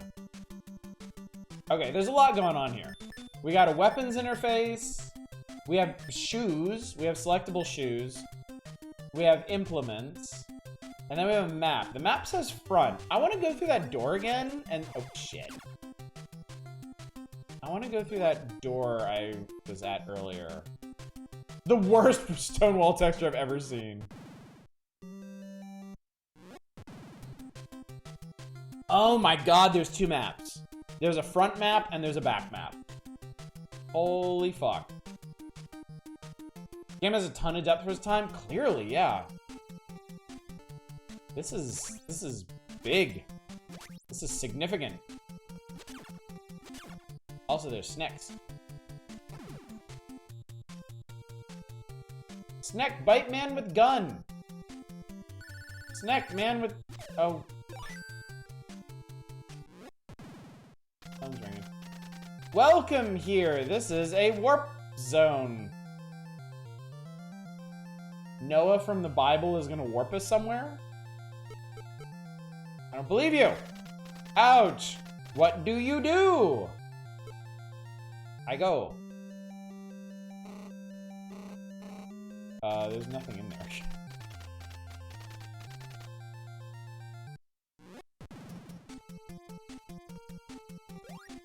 This is where you just was. This is where I just was. Okay. You don't remember the wizards in Goonies? I remember Chunk, I remember Sloth, and I remember a pirate ship. That's about it. I think that's Moses and his magical staff. Noah counts. Ugh. Doo-doo-doo-doo.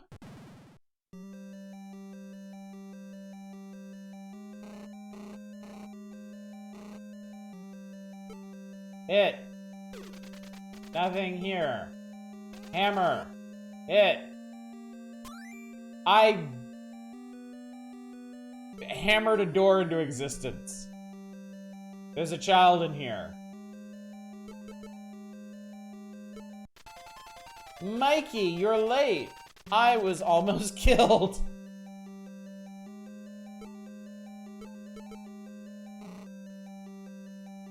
That's not a child, that's Chucky.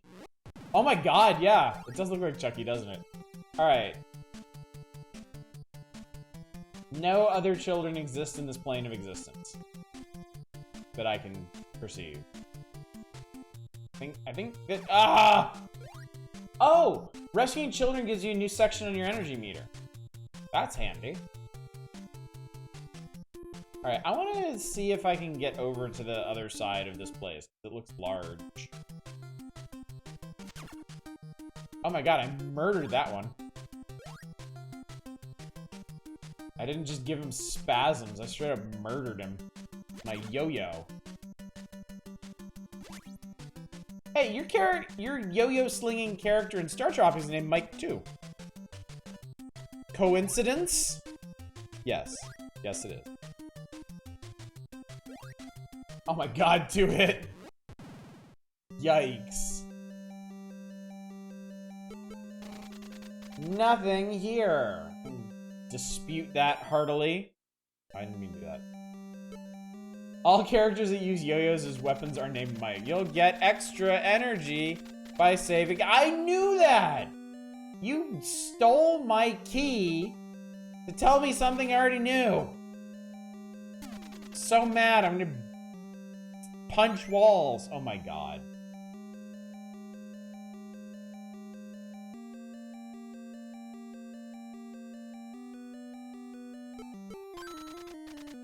You've got a firebox. This magic box conjures fire from the abyss. Wait. There's a... Hang on. I have concern.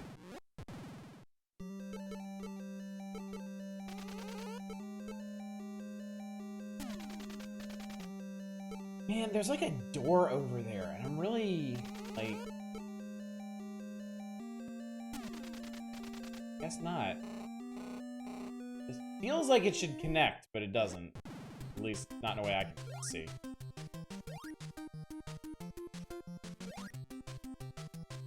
Well, I guess we're done with the backside. Oh, this is great. I love it when old games do this. Oh. Huh! Actually, I unironically love it when old games do that. When they actually let you get by without making you take damage.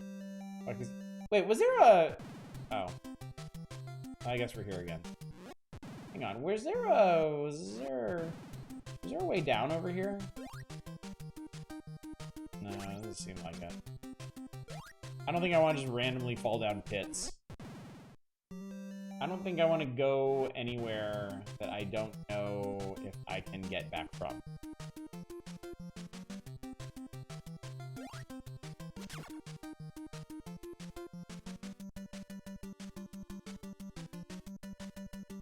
Yes, stair camping, incredibly poor form. Despise it. despise it.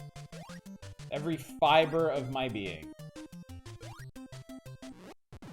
Watch out for Jason. Oh god! Welcome here, this is a warp zone. Okay. We go. Holy what the fuck? Okay. We're in oh Christ. We're in backside hell now.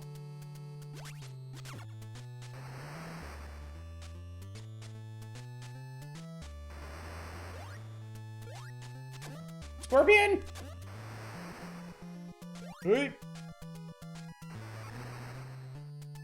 Seems unsafe. Oh, that's obnoxious. Jesus Christ. Okay. Backside is his La Mulana.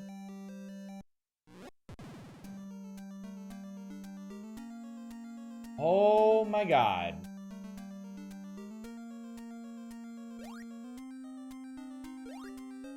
Oh!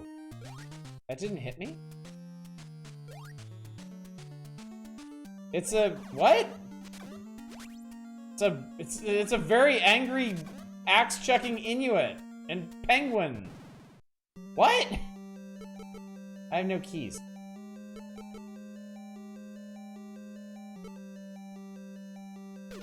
I punch the wall, nothing happens. Hammer the wall. Something happens. Great. Hi, I don't have a key.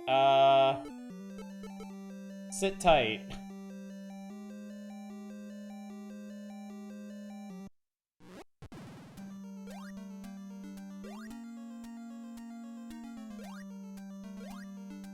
How the fuck is it?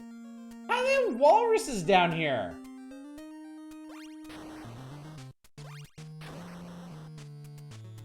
Fuck you, walrus.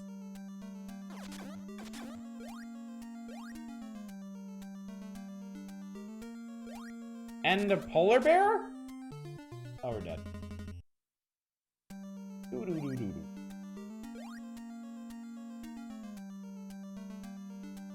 Okay. That's what exists here. So can I, like...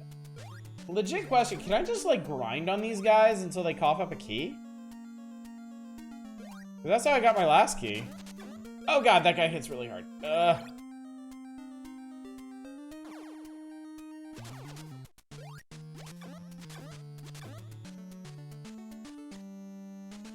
I guess it's more likely that I just grind on them until I die. I like fire bottles. Handy. If you can, then this is like Friday the 13th. I fucked that up. I was trying to do that. And I failed miserably! If you mad if it hits you, it's an accident.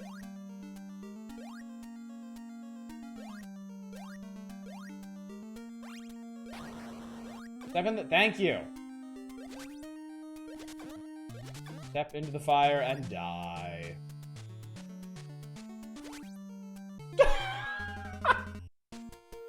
The controls are not the best on ice. You better try it again. If yeah, push start. If not, push select. I hit yes. Game start. So they start you back from here, but with none of your consumables. Okay. Okay. Okay. Ow. Are the main villains like good luck? Because I guess they didn't want the game over screen to be like really mean or anything.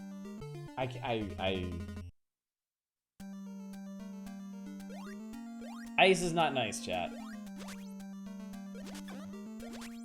Ice has dealt me a bad hand here.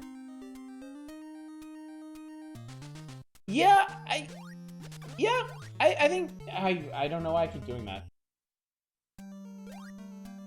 Yeah, I would consider this a Metroidvania.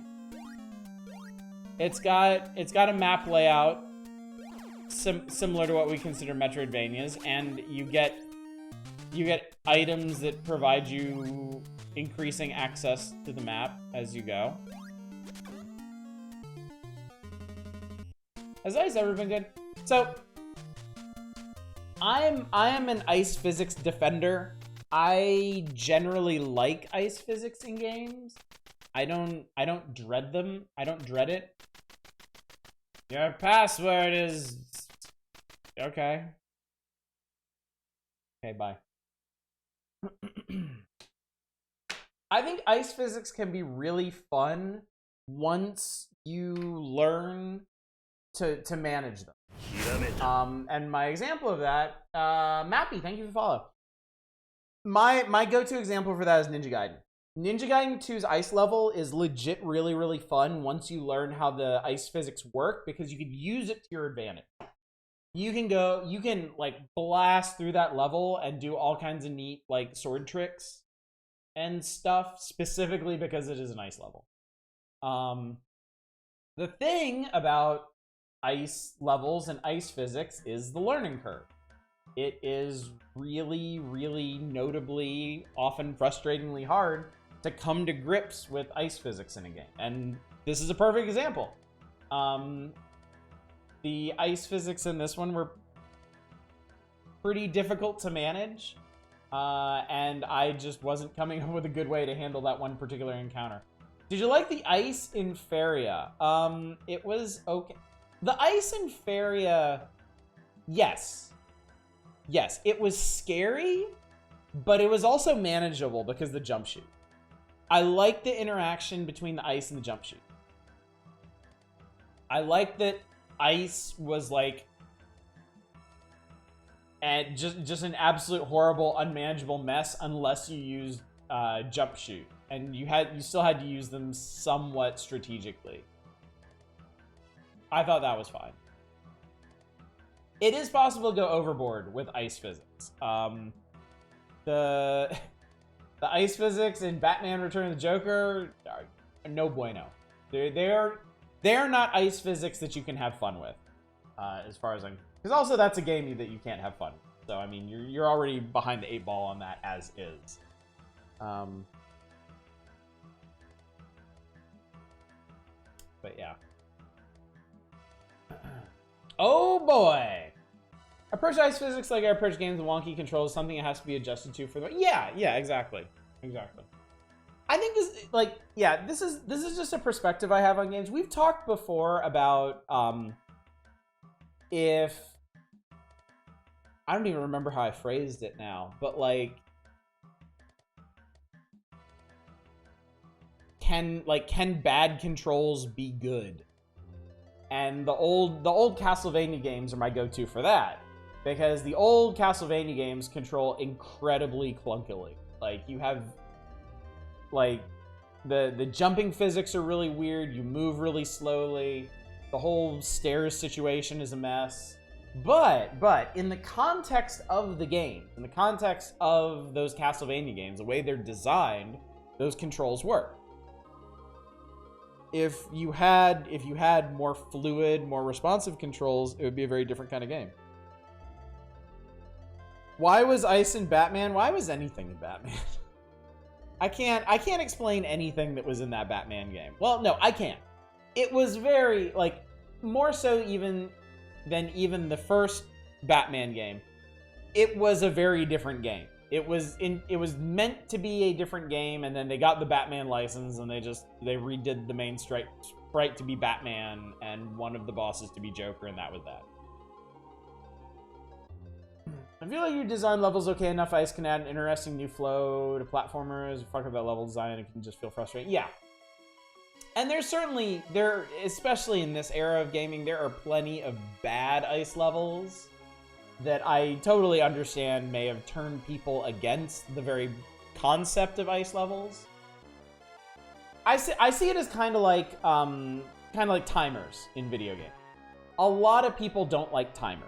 It's just something that they don't want to have to deal with in video games. And I think hitting a critical level of bad ice levels can put somebody in that frame of mind for ice levels and ice physics as well. Occasionally, I usually find those arguments not convincing. People try to tell me at Resident Evil I had to have crap controls so you wouldn't have too much control. The remakes had better controls and we're still scared. Yeah. I might be a bit of a hypocrite, honestly, because I will sit here and I will defend Castlevania's, like, slow, clunky controls. I will never defend tank controls. I will never, ever defend... I hate tank controls so much. I get, like, the only, literally the only appeal I can see in tank controls is just making somebody think back to games they like that use tank controls. I really don't think there's any other benefit whatsoever. I feel like very few mechanics are inherently bad. It's all about how you use it. Well, yeah, tank controls are great if you're controlling a tank. If you're controlling a fucking human being, Prefer tank controls in the context of fixed camera angle. Oh, okay. I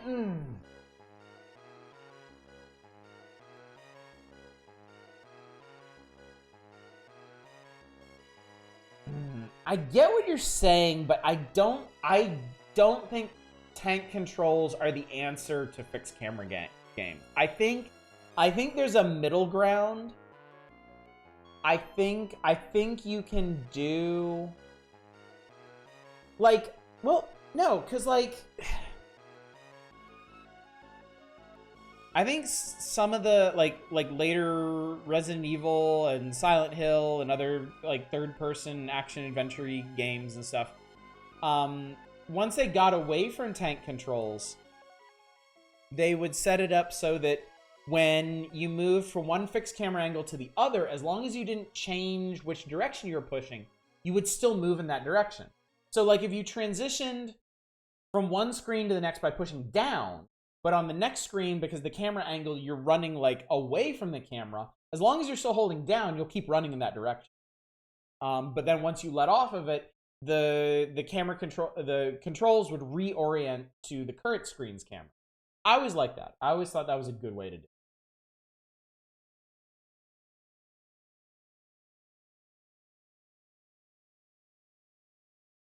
That was the music? Okay. I think they screwed up that track.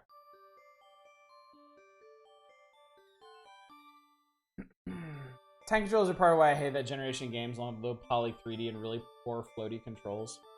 I've come around on some of those things. Like, I've got, when I was a kid, I hated, might be a hot take, this might piss some of y'all off. I hated the look of PS1 games when I was a kid. I thought PS1 games looked fucking terrible.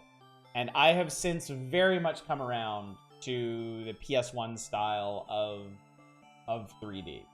I find it nostalgic now instead of repulsive. And I like, you know what I put that up to? I attribute that almost entirely to the semi-recent trend of modern developers making PS1 style graphics. When it's a more deliberate thing and not an engine limitation, I feel like developers can do really, really cool stuff with it. And I think that retroactively made me appreciate PS1 graphics more. If that makes any sense.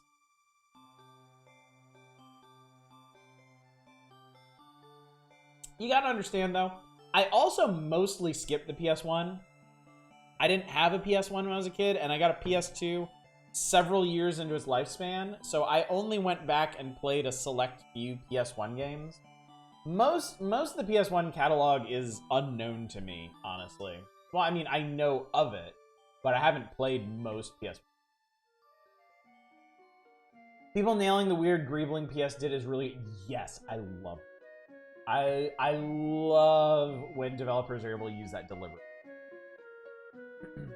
Tonight is churro ice cream? Nice. That sounds incredibly good. That solution always felt fiddly to you. There's still an, oh fuck, what angle is which factor, unless they're on a very straight... I guess it's just...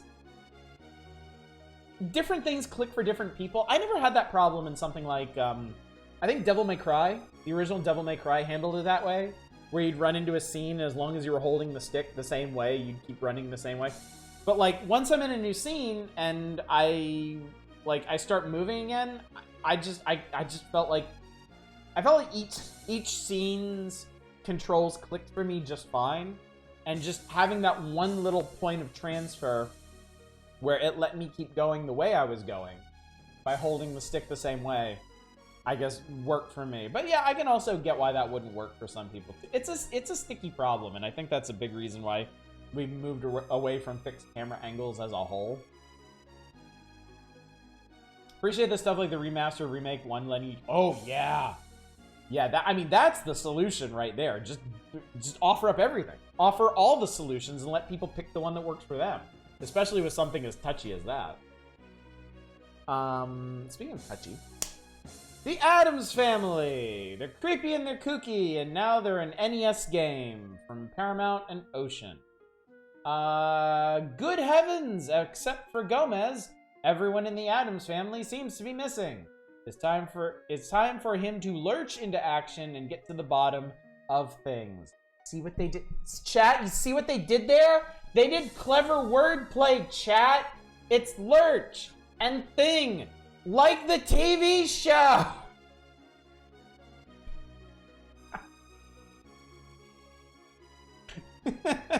Game recognizes game, huh, man? Ookie moves. Ghosts and skulls and man-eating plants are just a few of the dangers lurking around the musty old mansion. Gomez can lick most of the creeps by pouncing them. I often forget that this was in the period of vernacular where people would say lick for beating things. And sometimes I forget that, and sometimes these sentences sound really, really, really weird. Alright, you can jump off of enemies for high jumps. Gomez can duck. To save Morticia, Gomez has to cough up a cool million, so save every dime you can find. Gomez is always striking as a licker. Barely remember Addams Family for a second, so how do I rescue thing fucked up my brain? The Addams Family games are kind of an interesting spectrum. Because obviously with the film, the films, Addams Family and Addams Family Values, obviously they were gonna make licensed games and tie-in, right? Yeah, but yeah, they started with Fester's Quest for some inexplicable reason. And then this one, I mean, just the way it's presented in the magazine with stills from the movie, is meant to be a movie tie-in, right? So there's this one. I can't remember if there's a Game Boy one. We'll check when we get to the Game Boy section of things, which might not be, which I doubt will be tonight. And then there's a Super Nintendo one that yes, there is a Super Nintendo one. I've always wanted to play the Super Nintendo one looks good. The Super Nintendo one looks really, really cool. But I've never played it. It could be garbage. We've had that experience before. And then, so I know about this game. I know about the Super Nintendo one. There might be a Game Boy one. I don't remember if there's any discrete Addams Family Values game. You like the 90s cartoon series. Okay, so that's where it gets weirder. Because when they did the TV series, they did a whole cornucopia of TV series tie-in Addams Family game. I think it was Pugsley's Scavenger Hunt. I think they did Pugsley's Scavenger Hunt on like NES and SNES, and there's a period, and it's basically 1992, where for a while, some publishers, when they had a game that they wanted to put out, like the Addams Family, Pugsley's Scavenger Hunt, they would put it out on every system. They would put it out on NES, they put it out on SNES, they put it out on Game Boy. Which will be really interesting to check out, because obviously there's going to be some stark differences between the NES and SNES version. To say nothing of the Game Boy version, which is generally a totally different game. The 92 series is based very closely on the original. Oh, I didn't know that, Dread. Based on the original strip.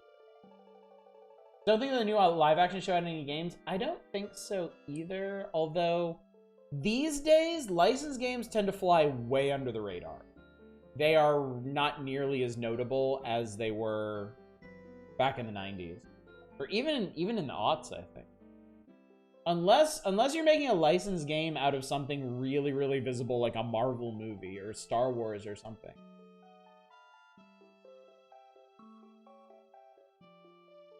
The new one from the 90s.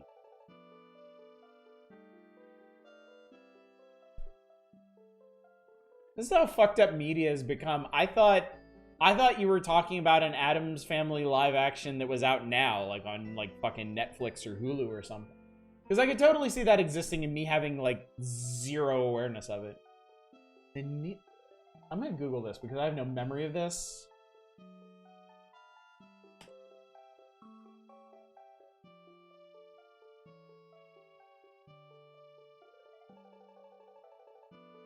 What the fuck?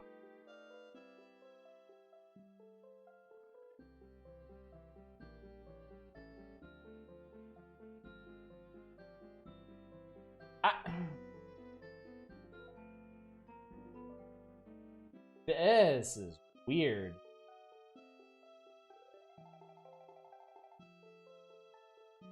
Isn't Rob Zombie doing a reboot or is doing... I think he's doing Monsters. Yeah, Monsters.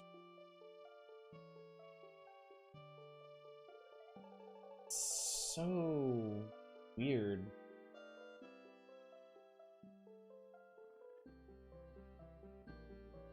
And then, wait, what the hell is it? Oh my god, there's so many things. There's a new Addams Family TV show from the 90s, and then there's a CG one that I forgot about, and then there's the animated one from the 90s, and then there's, what the fuck? No. It's hurting my brain. I'm not looking at this anymore, chat. I remember hearing about an Addams Family movie semi-recently. It was really bad, apparently. It was like a direct to Redbox or something. Anyway, oh god, look at this fucker over here. Is this guy in the movie? I don't even remember the well, I don't want to say original movie because that's just gonna muddle things up. I don't remember the Raul Julia movies that well. My memories of Addams Family and Addams Family Values kind of like blend together. Fuck yes, he was. Like, oh god, my fucking brain.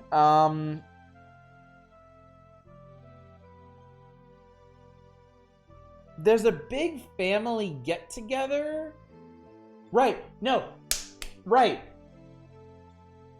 In the first Addams Family movie, Fester comes back after being lost for like 20 years or something, right? And then they have a giant family reunion party. I bet he was in that.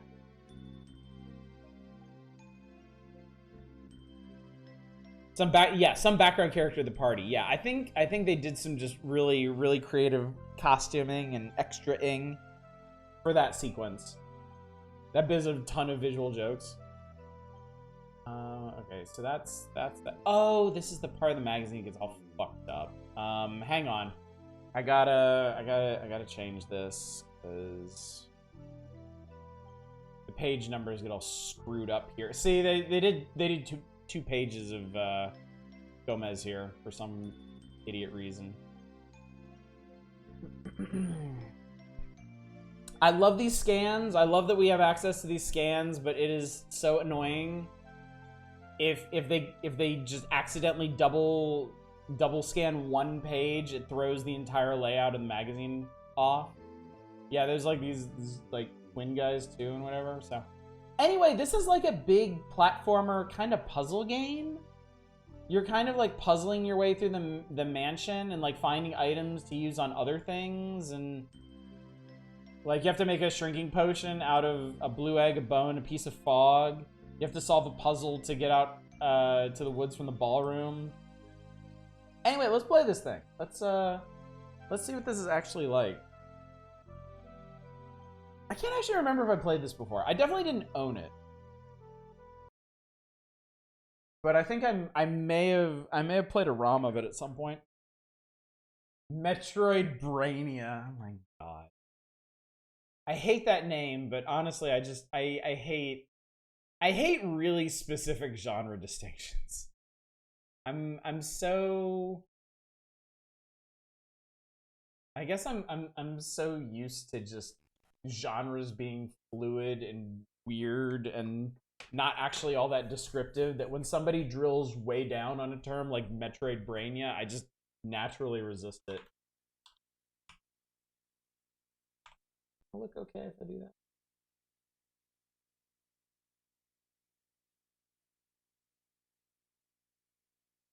There we go.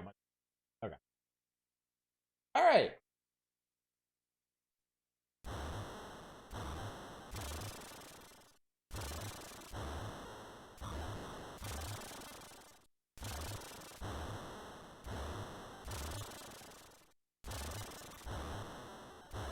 I think it's literally waiting for me to press start again. It is. Hint! One of the gravestones leads to a crypt. Stand on the gravestone and press B on the control pad to enter.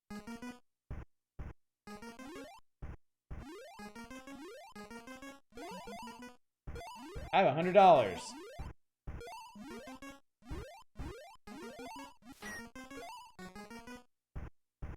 Okay, so this is a locked door. Okay, so you press B. You press B to interact with doors.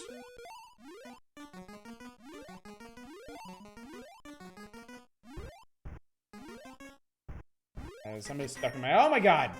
Somebody's stuck in my fucking hat. Ow! Ghouls and ghosts and Gomez. Stop throwing peppermints at me. Lord.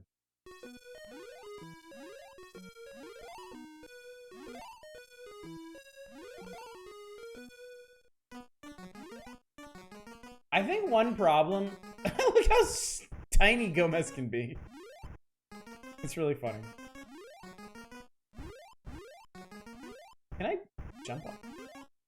Yes, okay, good.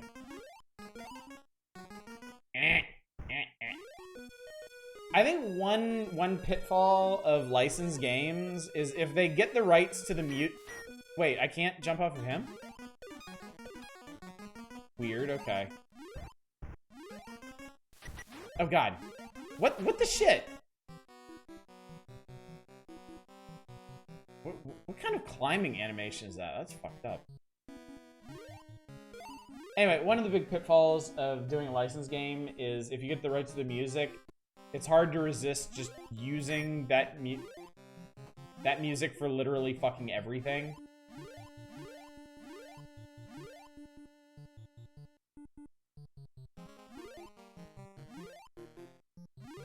Shit, oh god. This is a big boner. Welcome to the bone room, chat. This is where all the boning happens. Any of you seen the original Addams Family? I have. I like the original Addams Family. What do you... Oh, I'm a dumbass. You're supposed to... Oh god! This is like fucking impossible to recover from if you screw it up.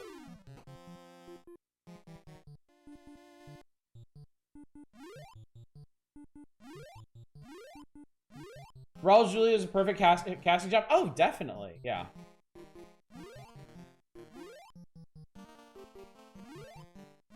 Okay, that's how a smart oh fuck! Oh god, Jesus!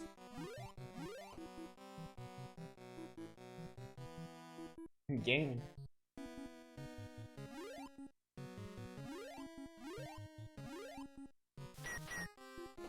Jesus. I got a bone. Don't think anyone else could have done it. I think Angelica Houston launched 1,000 fetishes that day. I think they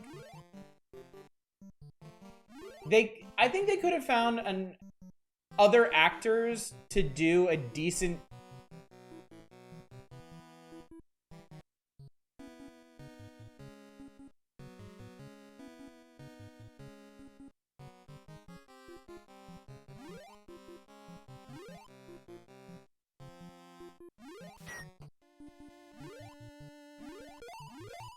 there's a door that just kills you in this. There's a door that just straight up kills you. And apparently they have a carbon copy of that first puzzle room that I did. Except the reward here is money instead of an item.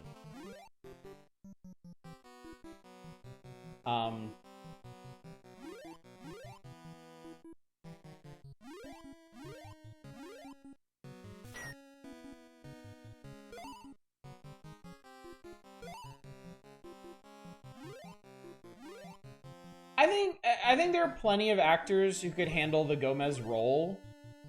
I think the thing about Raul Julia is he made it his own. He made it something special. He was like, he defined it.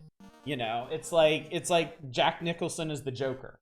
You know, there have been many actors who have played the Joker and have done it quite well. But Nicholson's performance like defined the Joker for like a generation, you know? The Joker's also an interesting case because several actors have defined it for different generations. Jack Nicholson defined it, Mark Hamill defined it, Heath Ledger defined it.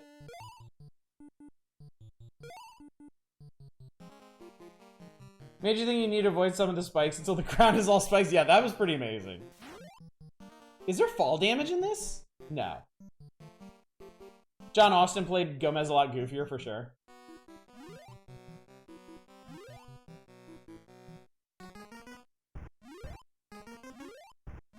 I don't get how jumping off enemies works.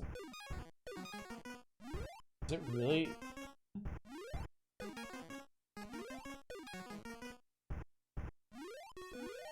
Does he really just hold the button?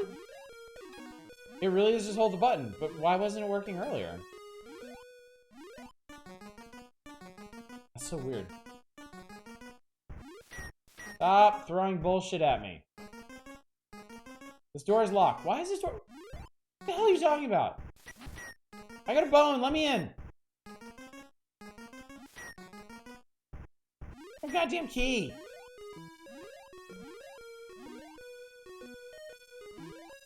How do I get in my stupid house?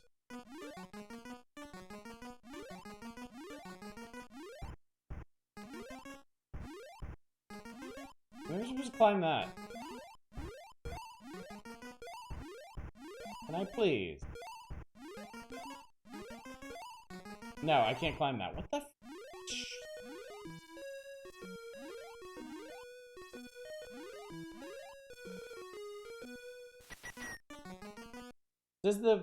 Does the hang on.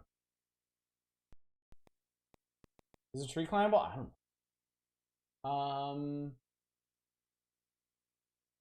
Oh fuck. Okay, fine.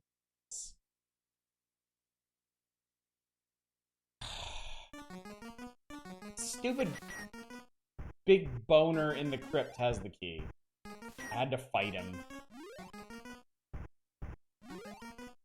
What'd I come into playing? Which genre is this? It's a Metroidvania, obviously. This is the NES Addams Family. It's a— I think it's probably easier to say it's a— oh god, okay.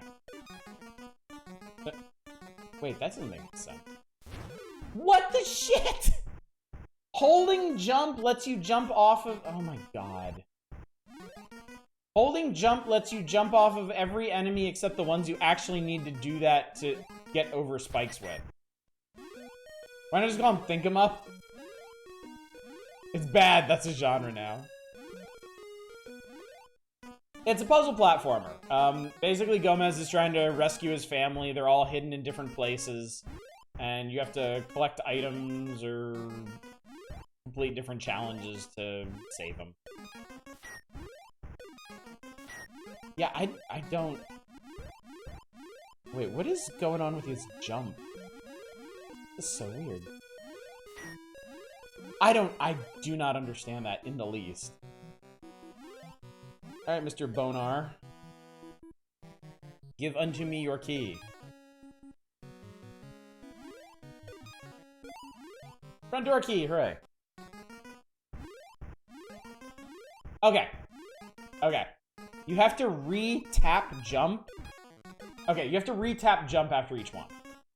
That's what it is.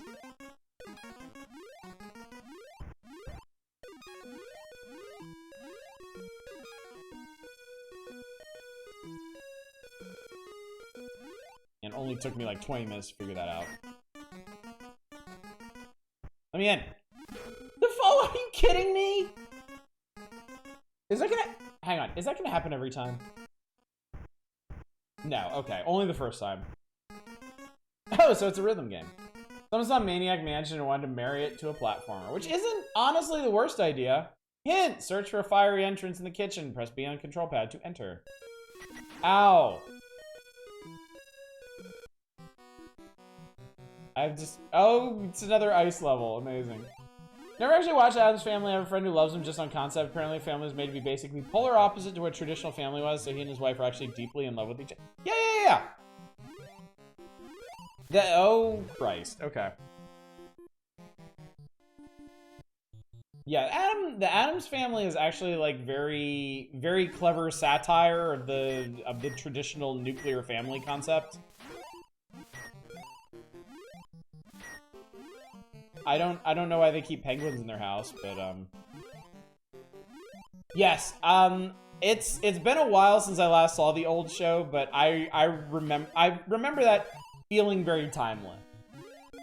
Like the stuff that they lampoon in that is like never not going to be topical, really.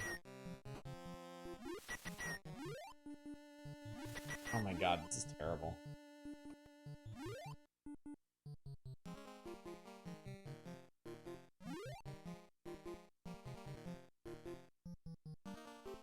Oh shit, oh shit! Okay, there's a problem here.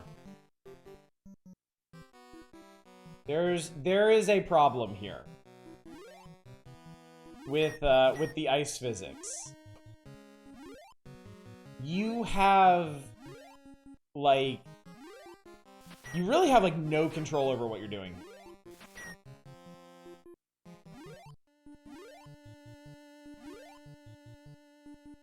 Do the ice physics continue? Yes. Yes. That is the problem. The momentum you get from the ice physics oh shit. The momentum you get from the ice physics continues into the air. Now we hate ice physics. I see. Fuck.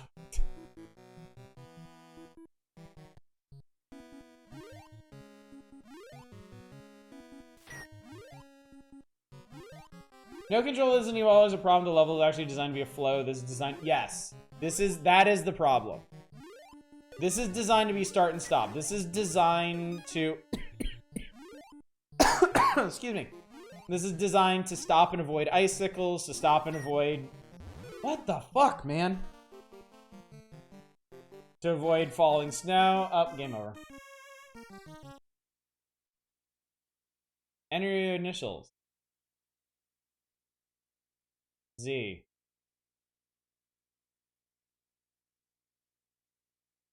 So you get, what, 2 continues, 3 continues, and then that is fucking it. You are done.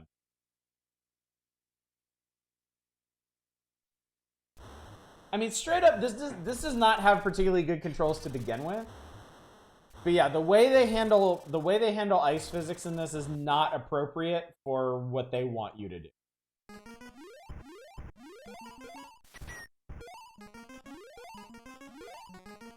Game is so slapdash.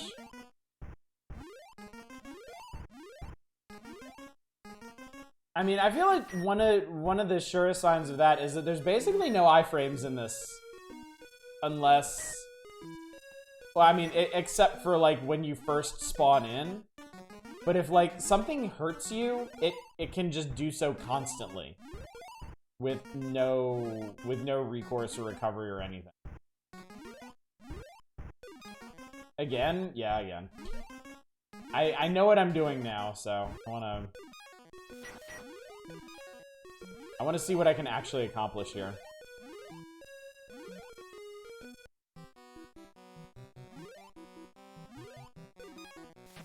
Okay, you can't repeat bounce on the same enemy even if you do retap the button. Yeah, the hit detection is really poor. And having no iframes makes it feel so much worse.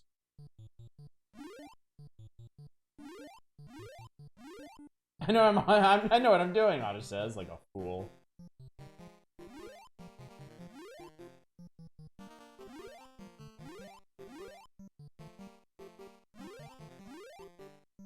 The way your head sticks to the ceiling, too, is really jarring.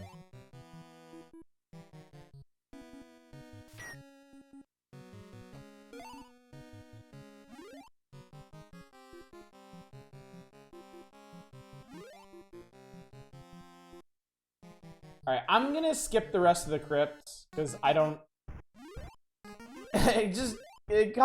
call me a pessimist if you want. I don't think we're collecting $1 million to save Morticia tonight.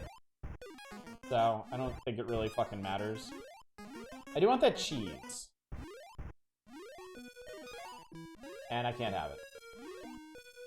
Get equipped with a bone.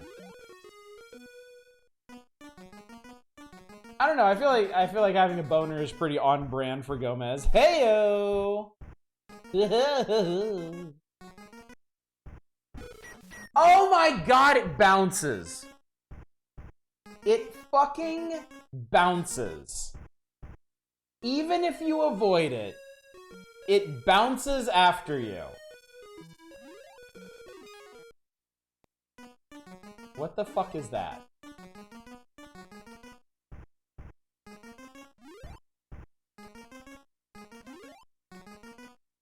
I can kill it. Bounce after you or always just bounce to the right? I don't know. Ah!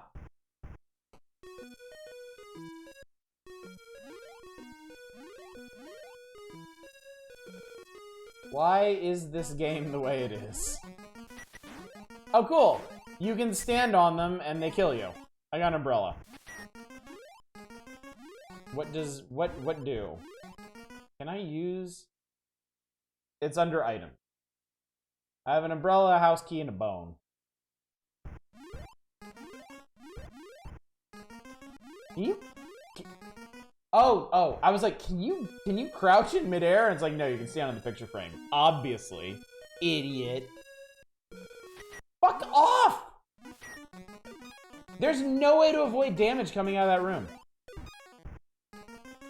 This door is locked.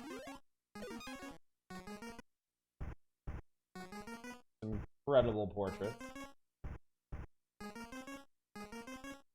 Oh, I think I know what you do here. I remember reading about this in the magazine. But no, fuck. No, you're supposed to hit the trap and make it fall down. What the fuck?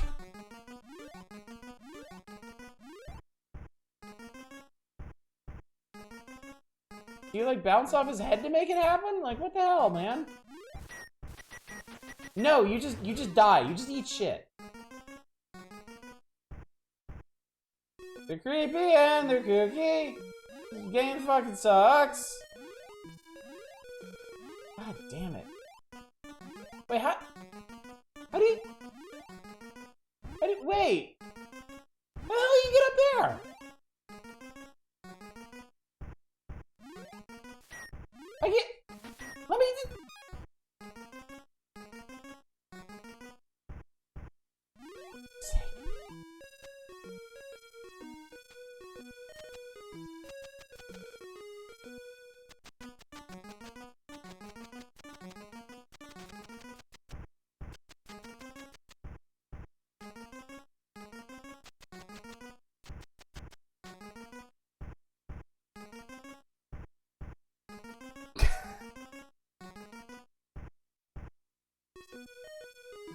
I found the ballroom.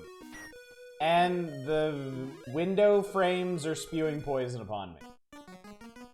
And there's vampire.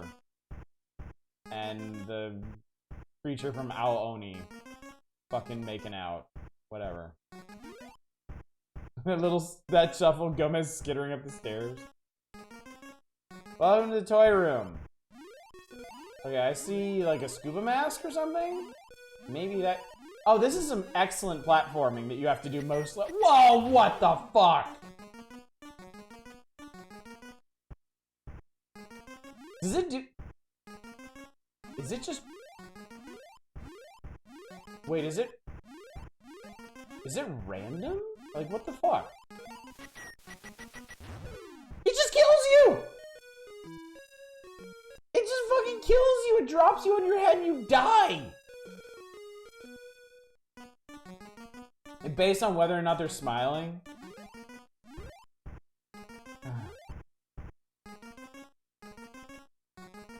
need money that much. Gomez Adams, I'm fucking loaded. Never mind, we're just gonna take a shit ton of damage anyway. This game kicks.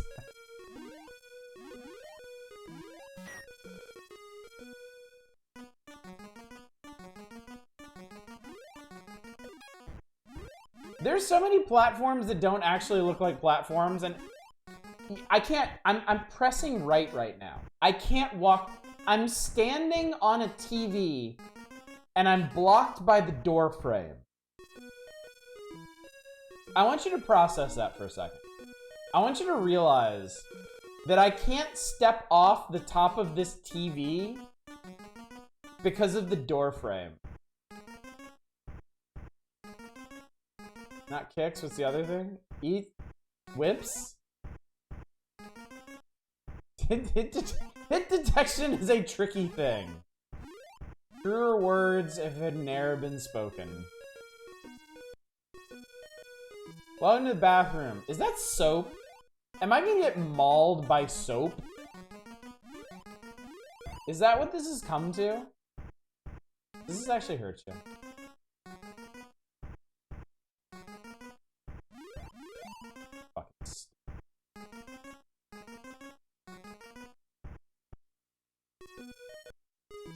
Headless dolls, okay.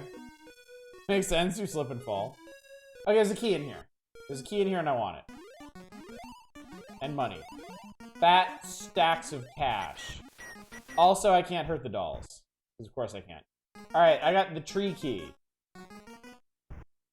Well, on to Pugsley's room.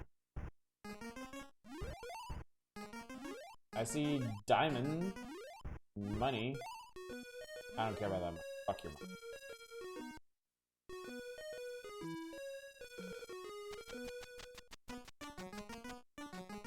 Lock. Of course it did. And you can't jump down from here. Jesus Christ.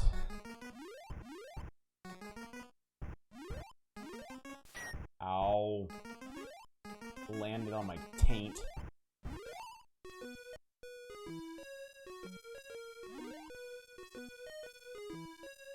Have to do his little fucking shuffle. The sad little Gomez shuffle. Up and God damn it! Otters, why are you spending so much time on this?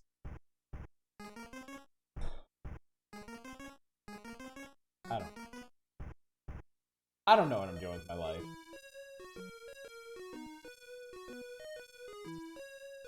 You can sense quality. Or the lack thereof. Welcome to the master bedroom. Is that one of their sex toys up on that ledge there? Can I have it? Is there what? Is there money? What the fuck? $100 bills raining from the sky? Captain Cox, thank you for the follow. I'm glad someone is enjoying this. Raining $100 bills and spiders. How the fuck? This is the only TV slash window slash mirror in the entire house I can't stand on. Because they don't want me getting... Honestly, chat, what the fuck do you think that is?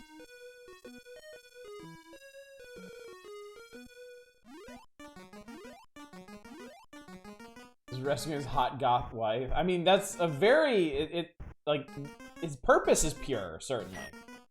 It is a worthy quest. Just the quest itself is lacking. Head crab in a ladle.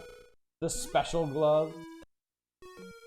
So, it seems like the only place you can really reasonably actually go is... Okay, we're searching for a fiery entrance in the... Oh, look at that! Just once, exactly once, I fell off of something. How did I... What is going on?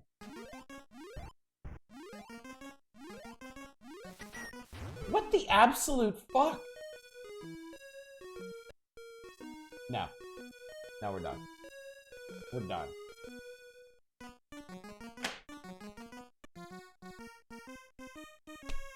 Oh no. Oh, how sad.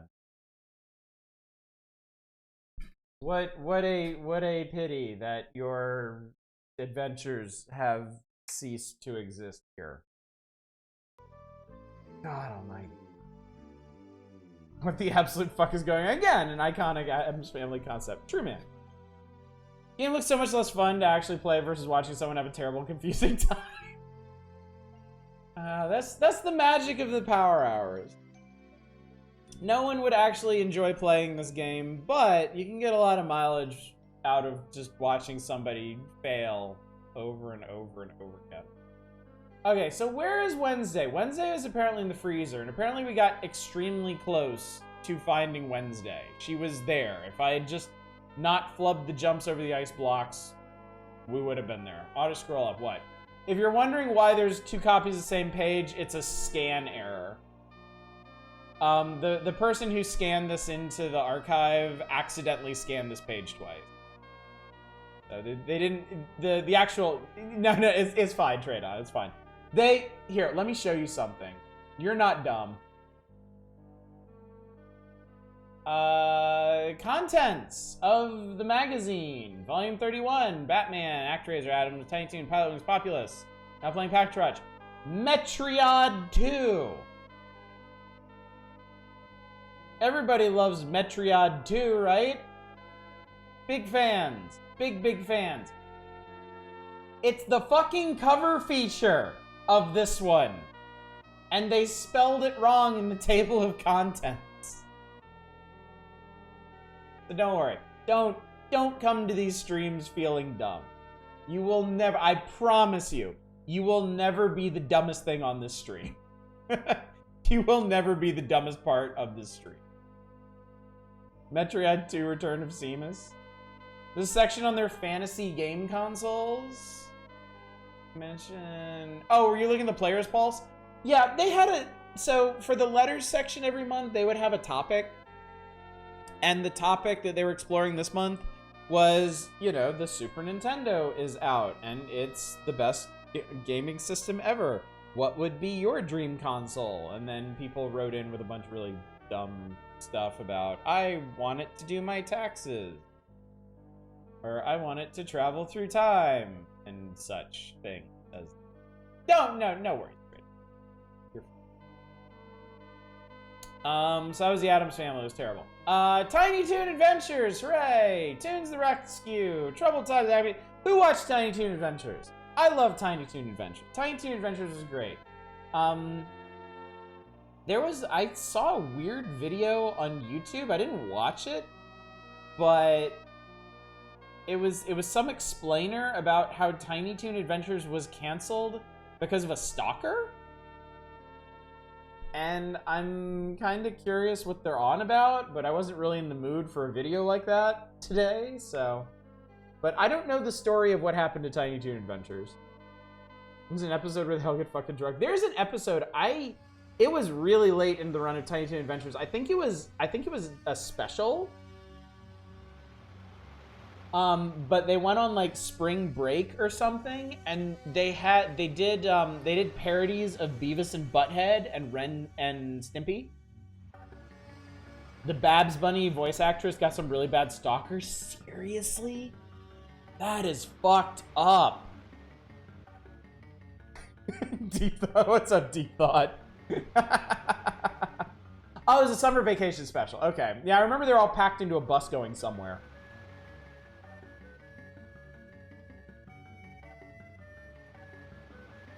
But yeah, Tiny Toon Adventures was great.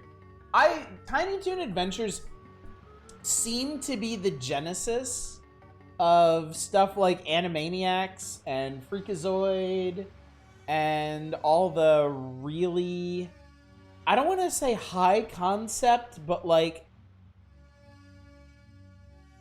Warner Brothers was on a real tear with cartoons in the 90s. Like they knew what they were fucking doing. Like they could, I feel like all the most successful like properties of this age had something to offer both children and adults. It had humor that worked on many, many levels. And like, you know, the old Looney Tunes Merry Melodies cartoons, they're timeless classics, the ones that aren't racist.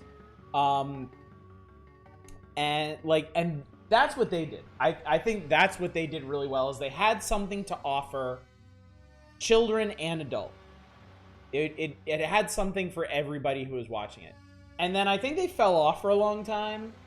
Like the, 70s, 80s, like Warner Brothers cartoons were really not that great. And then Tiny Toon Adventures is where they got that shit back. Tiny Toon Adventures seemed to be where they finally recaptured what made the old Looney Tunes cartoons great. And they just ran with that shit. They ran with it in Tiny Toons and in Animaniacs and in Freakazoid and like all through the 90s. And then I don't know what happened. I guess the death of Saturday morning cartoons hit them harder than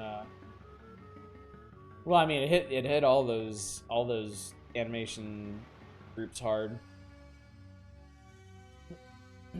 Happy World Land, where the fun doesn't stop. $80 pop. Main thing I remember was the Dodo didn't have a Looney Tunes counterpart, went hard on the street. He did. He actually did, Nemrin. Go-Go was based on a Looney Tunes character that showed up in, I think, exactly 2 cartoons. But Wacky Land and a weird fourth wall shattering Dodo were actually part of the old Looney Tunes lineup.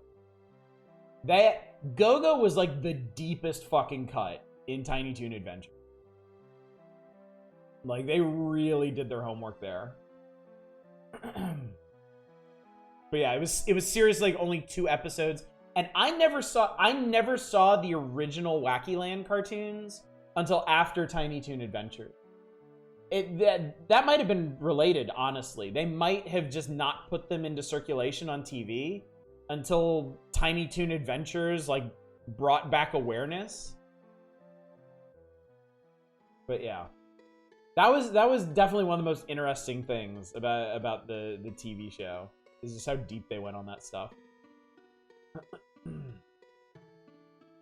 Saturday morning cartoons were fantastic. I miss them even if I'm never up on Saturday mornings. Oh yeah, tell me about it. But yeah, it's a lost art, a lost tradition. It's a shame that it went away. But you know, times change, and there's just I don't think there's any way to really. Well, especially in the age of streaming. If Saturday morning cartoons hadn't died back in the 90s, they would be stone fucking dead now. With as much content as you can get on demand now. Isn't this the game that included an extra sound chip? I don't know. I am Tradon. You can probably tell at this point, I'm not really much of an expert on the hardware side of gaming. I just know enough to get things working. I don't know a whole lot about the inner workings of these things.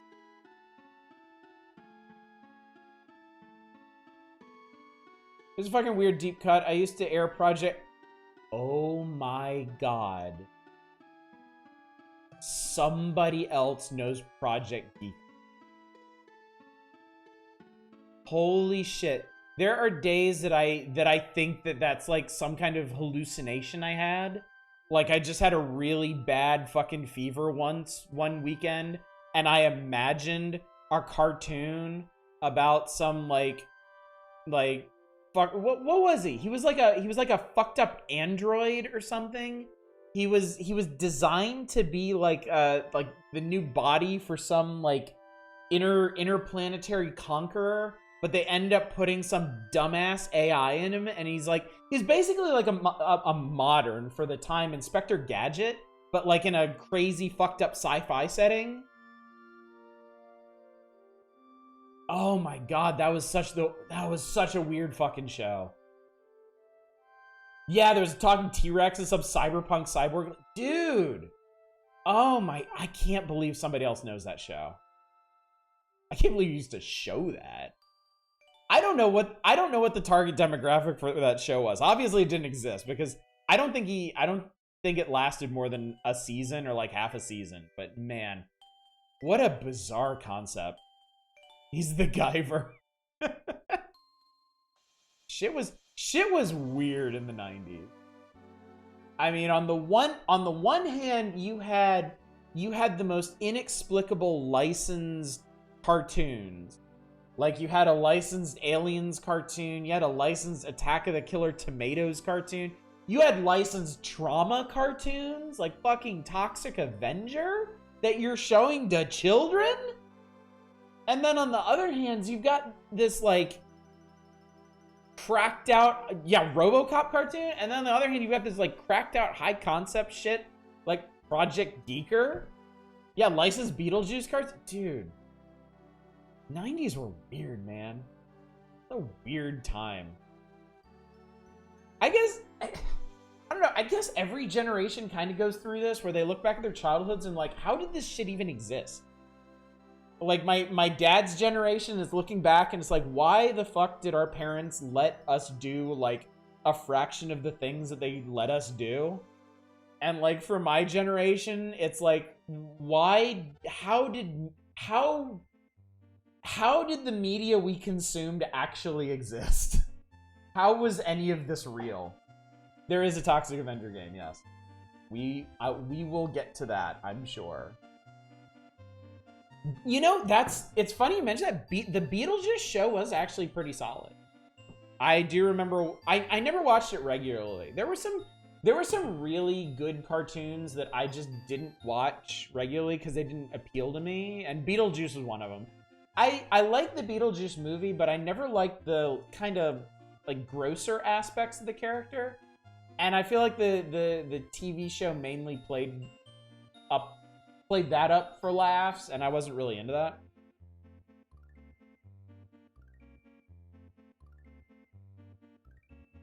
Do you remember 80s animation? What the shitting fuck is this? The New Adventures of Mighty Mouse? I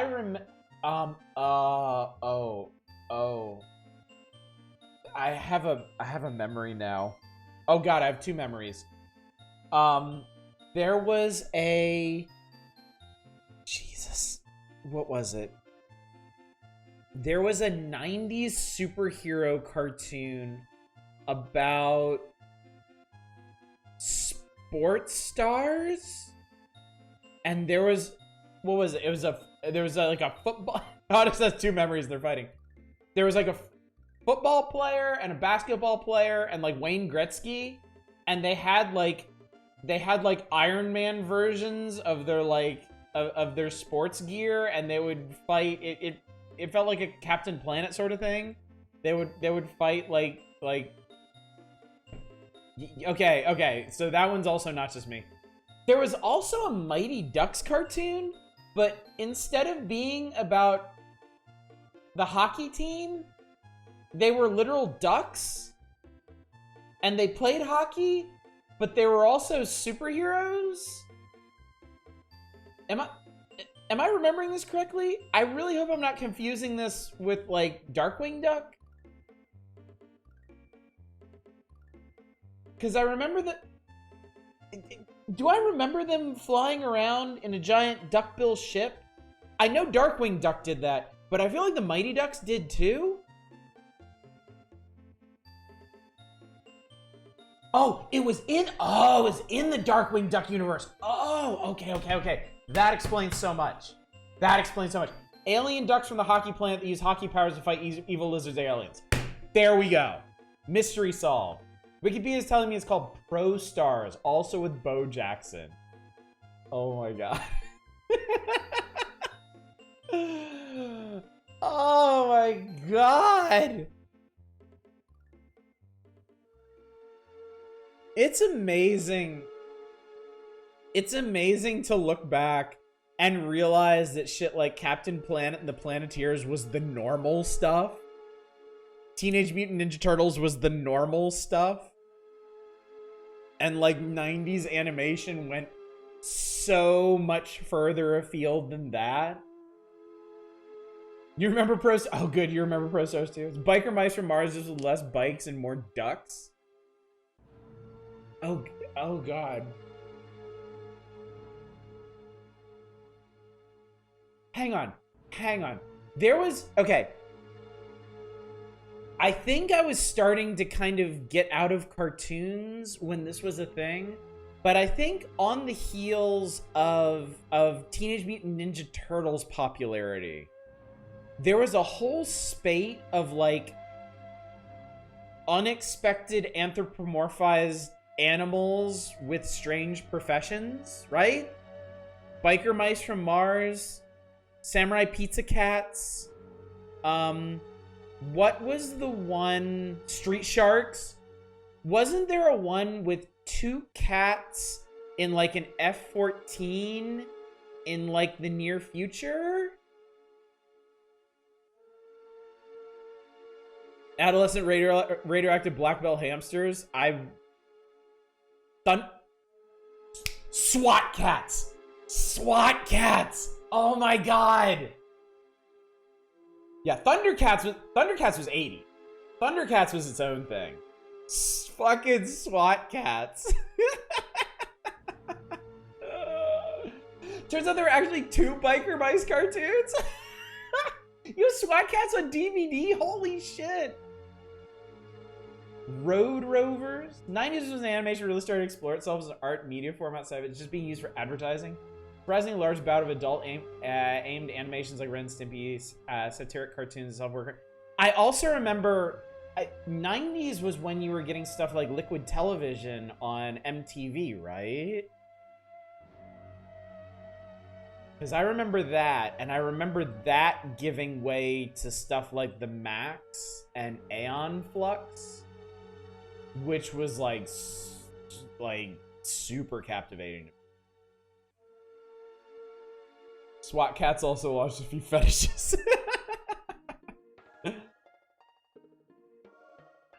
One starts with a threesome crashing on Earth, the other's a lot more mice is during the war on Mars. Wow. There was also Foo Fur, which was one of the many ensemble dog cast shows. Oh, is Liquid Television where Beavis and Butthead premiered? I didn't realize that, so it wasn't all good. Every 90s show launched a few fetishes. Still think it's hilarious how horrible gargoyles. I loved gargoyles. I never saw all of Gargoyles. I know I've talked about this before because I'm such a low-key Gargoyles fan, but I never saw the last season of Gargoyles. Oh, the frog baseball episodes on Liquid Television. Oh, yeah, infamous. Sam and Max cartoon was something I remember seeing. Oh, Sam and Max reminds me of the Earthworm Jim cartoon. And that was interesting because I've never really been an Earthworm Jim fan, but I loved the Earthworm Jim cartoon.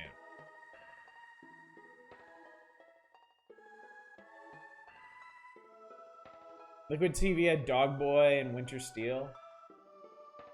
I remember the head.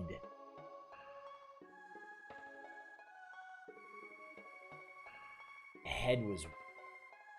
I mean, as if that's saying anything insightful. Everything on Liquid Television was fucking weird. Found the Sam and Max cartoon online a long time ago. It was a surreal experience watching that series at 3 in the morning.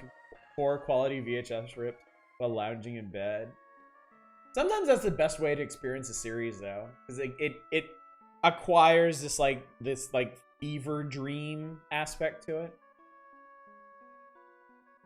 Enjoy Gargoyles had some issues with cultural appropriation imposing the standard family structure. I could see that. I could see that.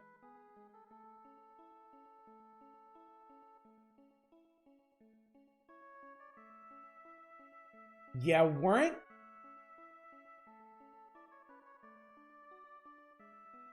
I have this memory. I think there were some like Native American episodes of Gargoyles that hit really weird even as a kid. I don't even remember what they were related to.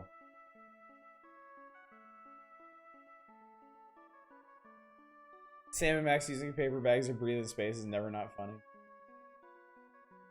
Brian wants to bring up Earthworm Jim, and I remember their creator turned out to be... Oh, did they? Oh, that sucked. Gargoyles has an entire weird Tempest arc. Part of the post-Avalon world. Oh, God, I remember that. That long, interminable phase where they're just being sent all over the world to basically quantum leap. Oh, yeah, that'll do it, won't it? Being sent all over the world to quantum leap different cultures with your special gargoyle powers. Animated Tick is a fucking classic. Animated Tick basically spawned 2 live-action series, didn't it?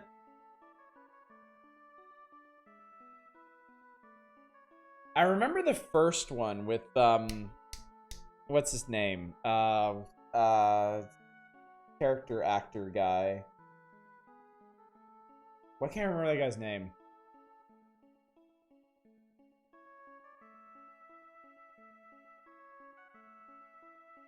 The Crime, the last live action series is never... I heard that one was really good.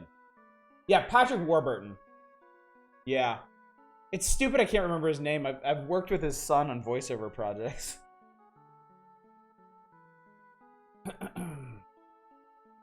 after that odd era in the late 90s, early 2000s where people are shifting away from VHS and towards DVDs, DVD box sets hadn't become a thing yet. There were a few years where TV shows with short runs were just lost. Oh god, I know, yeah. It seems so weird, like, how accessible, like, entire series are now. Even going back, like, way back. But yeah, for a period, like, stuff would come on TV and then it would be gone, and well, that's it. Never made it to VHS, never made it to DVD. You're out of luck. I have, yeah, Talon Warburton. He's a voice actor. Really good one too. Really good one. He does naturally. He can do his father's voice perfectly. And I remember this project we were working on. I needed him to do like basically like an all-American asshole. Like it was this character that was just decked out he was a boxer, but he was decked out head to toe like stars and stripes, and he had like the flipped blonde hair, the big waxed muscles, and he was like super arrogant. He's like USA #1. And we're like, yeah, we just need you to make this guy sound like the biggest asshole ever. And he's like, no problem. And he goes into the booth and he just slips right into his dad's voice. And it was so fun. We were just losing it. Yeah, total Apollo Creed type.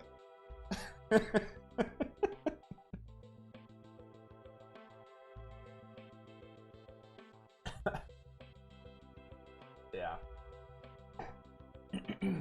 I don't know what he's been in recently. I assume he's still working. That was years ago. That was way back. Anyway, chat. Oh, Jesus Christ, why did I click on this? I'm an idiot.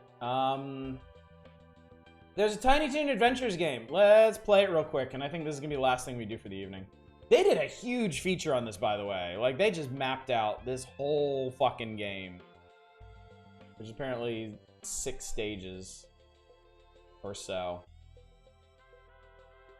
Yeah, let's give this a try, shall we?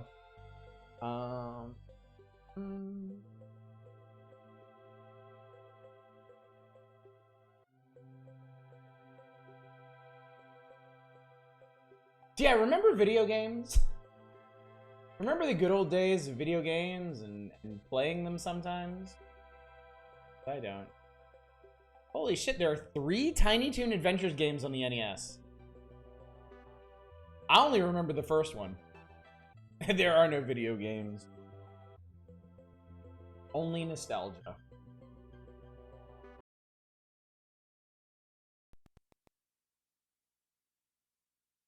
Pepper's Farm remembers. Boo! Boo!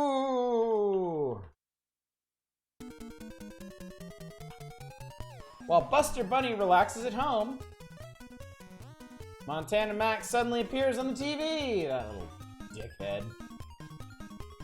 Hey, Buster, I've kidnapped Babs Bunny.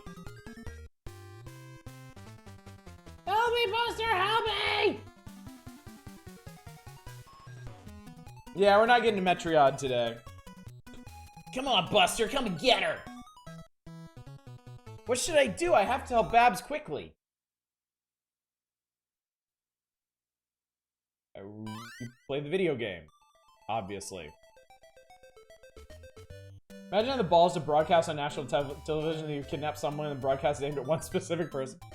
Hi, I'm Shirley the Loon. I'm a fortune teller. Please choose your partner. We got Plucky, we got Dizzy, and we got Furball.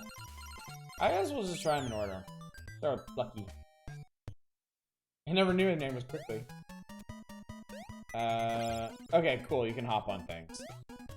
Bunny, of course you can hop on things. Stupid fucking observation that was.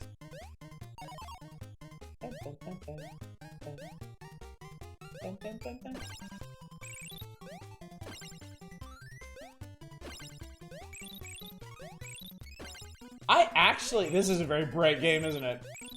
This is like brighter than a fucking Kirby game. I actually remember the pilot for Tiny Toons. Oh, that turned me into Plucky. Plucky can fly, neat. I like how he mugs for the camera while he's flying. That's actually very in line with his character.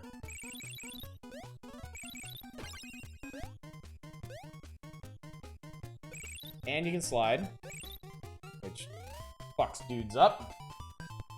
Route 1 is full of Rattata. Oh, what was that guy's... Did he just talk? Holy shit. What was that guy's name?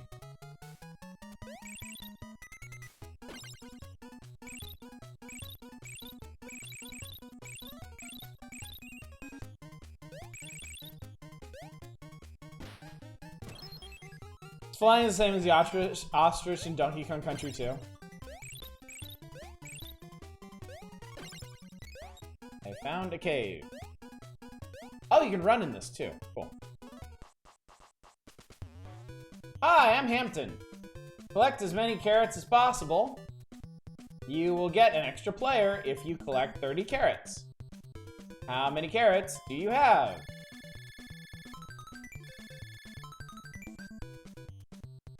Try to get more. Okay, bye. So this is where you trade in carrots for extra lives, apparently. Interesting chiptune rendition of the main theme. Fairly Mario 3D HUD. Yeah, Mario 3 is a pretty clear inspiration for this one. Like, extremely. Oh my god, that dog is fucking swole. I am not fucking with him.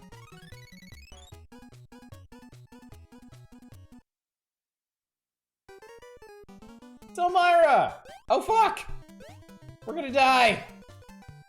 Can I stomp her, you think? No.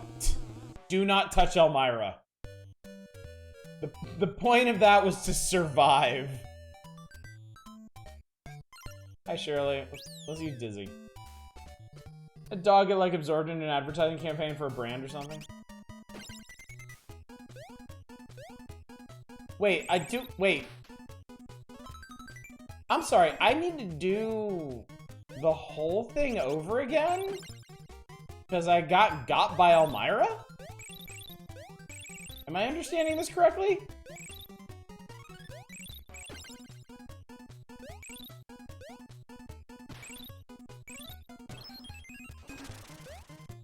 That's cool.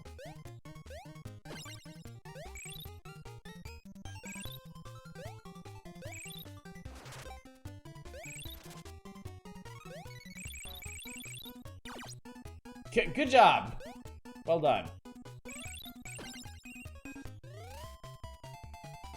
Hours of gameplay. Yeah, we know. Yeah. Nope, nope. Nope, nope. Nope, nope.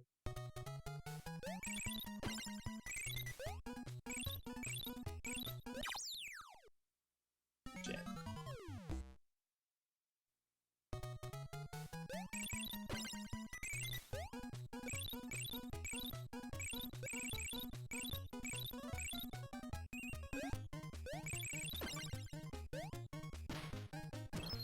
Yeah, so yeah, I finished 1-1, and then at the end of 1-2, Elmyra got me, and then I had to do the whole thing over again. Force replay a level of dying to Elmyra, you still keep the carrot lives you and you can farm. Also true. Except you have to go through the Hampton spiel every time.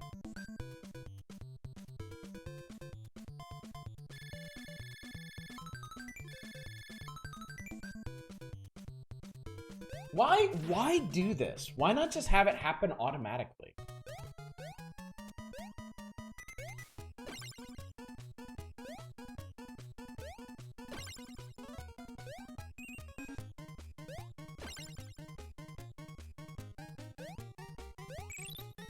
Fucking Cool Dog is scary. Okay. Don't get got. I see Hampton and remind Duckman. Yeah! I love Duckman.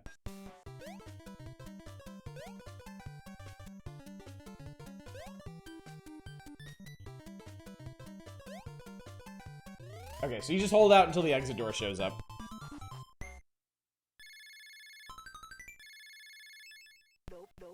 Nope.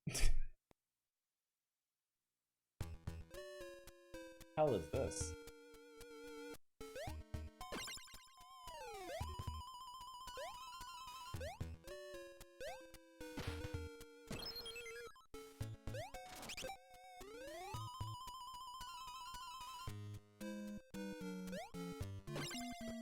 The hell did these guys come from?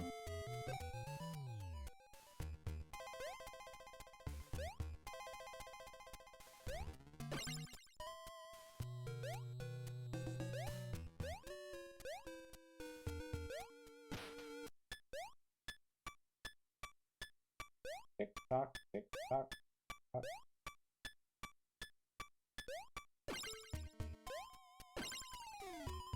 Pumpkin guys look like they're from Mario Land 2. Honestly, the music. So this game to me plays like Mario 3 and sounds like Mario Land 2. What the shit, man? Best friend in high school, college used to call my mom Elmira.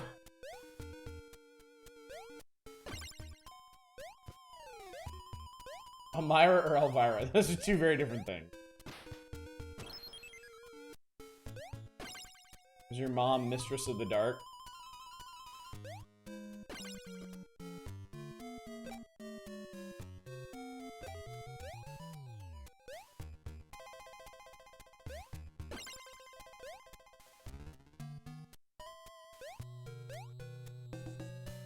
The color palette for Buster is very weird to me. Like, why did they outline him in red?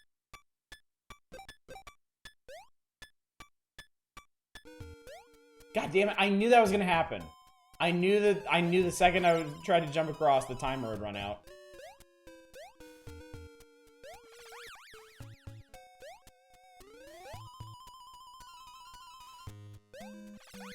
Okay, so that's gonna keep happening.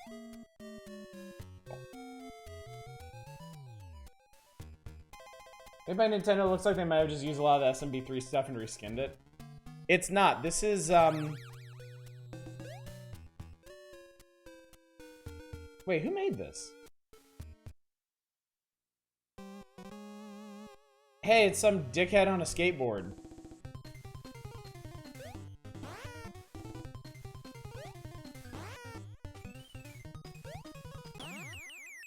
It was some dickhead on a skateboard. I made this. This is Konami? What the fuck, man? Konami legit made a lot of really cool stuff back in the 90s. And then... Man.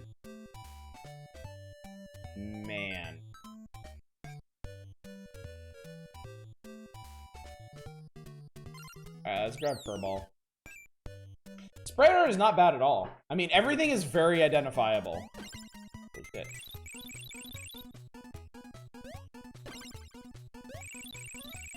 Second world desert level? I mean, that could be any Mario game, really. That could be Mario 2, that could be Mario 3.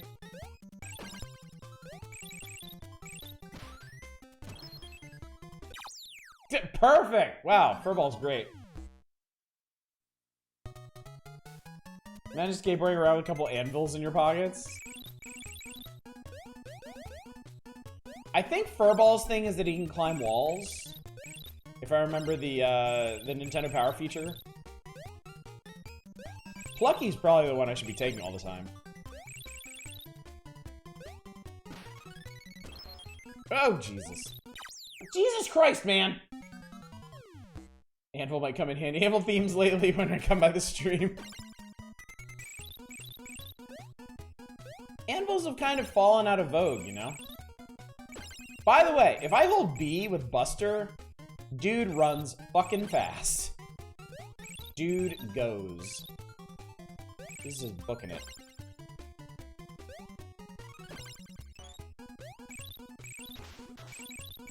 Ah! Jesus Christ, man.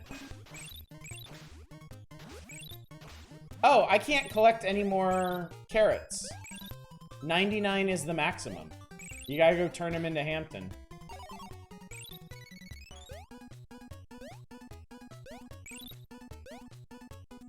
That sucks.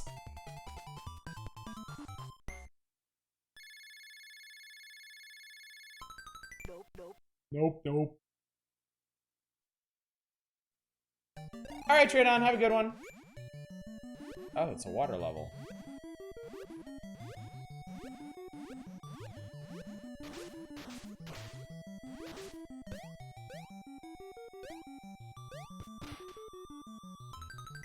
I think you can only have one heart at a time anyway. Yeah! Head for bed too? Alright, gang.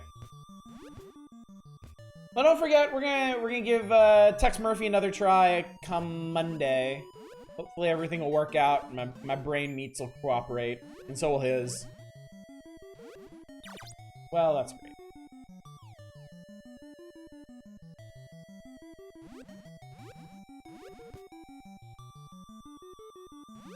Oh, no.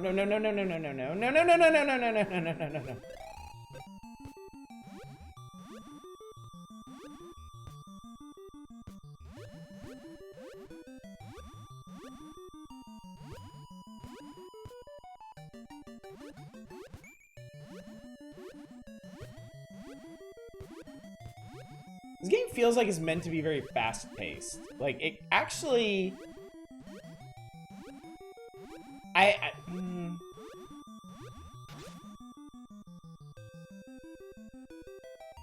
don't know, almost feels kind of like it wants to be a Sonic game in a way.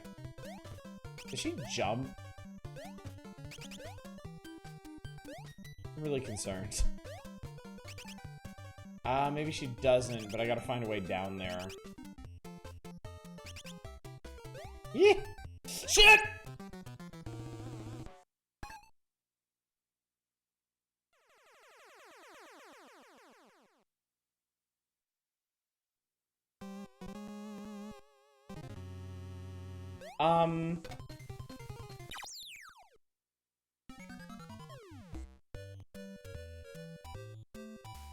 I think that was like a secret stage?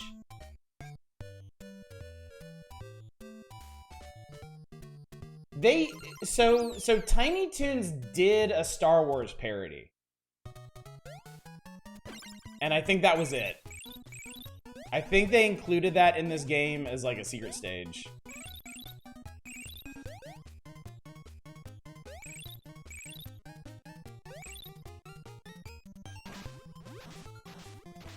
I can't quite get going like max speed with Buster, but I feel like he can go really fast.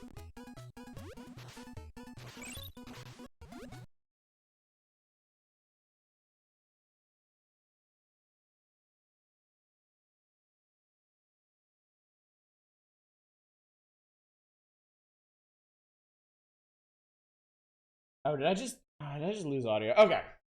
I think that's a good sign that it's about time to call it a night. This is neat, but you know, pretty standard platformer for the era, I think. All right, gang. Well, here's the deal. I'm off tomorrow night. I know I missed a couple nights this past week, but I still like having Sunday to rest, so be taking tomorrow off. On Monday, we'll come back to Tex Murphy. Hopefully everything will be okay. Hopefully I can finish Tex Murphy this coming week. I would really like to. I really enjoy that game quite a bit. So that'll be... I'm assuming that's going to take Monday, Tuesday, and Wednesday, assuming we can hang with it. Thursday. Here's the thing. Thursday is Game Boy time. Let's go ahead and do Metroid 2. From Thursday, let's go ahead and work on a full playthrough of Metroid 2. So that's probably going to be Thursday and Saturday. I don't know if this is a one-night game or not. It's been a long time since I last played. I do have access to the map. They did map out this whole game. So we'll see. And then next Friday is Community Night. June Community Night, we are going to do Stalker Shadow of Chernobyl.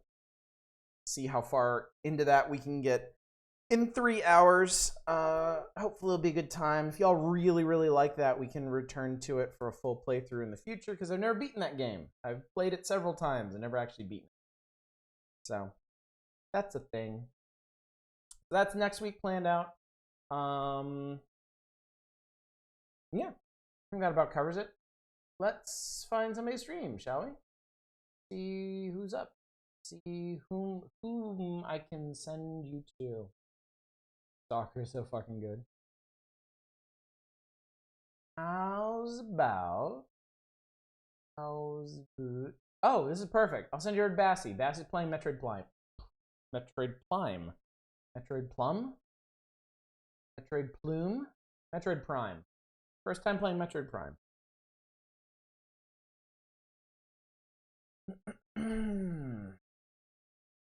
All right, gang. Well, thanks for coming out. Thanks for hanging out with me this week when I've been able to stream and I've had my wits about me. Hopefully you had a good time tonight, reminiscing about 90s cartoons and talking about reviews and shmups and occasionally playing a NES game of dubious quality. We got a few more in here that we will explore, but first, we're going to get through Metroid 2. So hopefully I will see you next week for that. And hopefully I'll see you on Monday for a full night of Tesla Effect. I hope a lot of things, chat. I'm a very hopeful person. Anyway, until then, as always, y'all take care. Bye, everybody.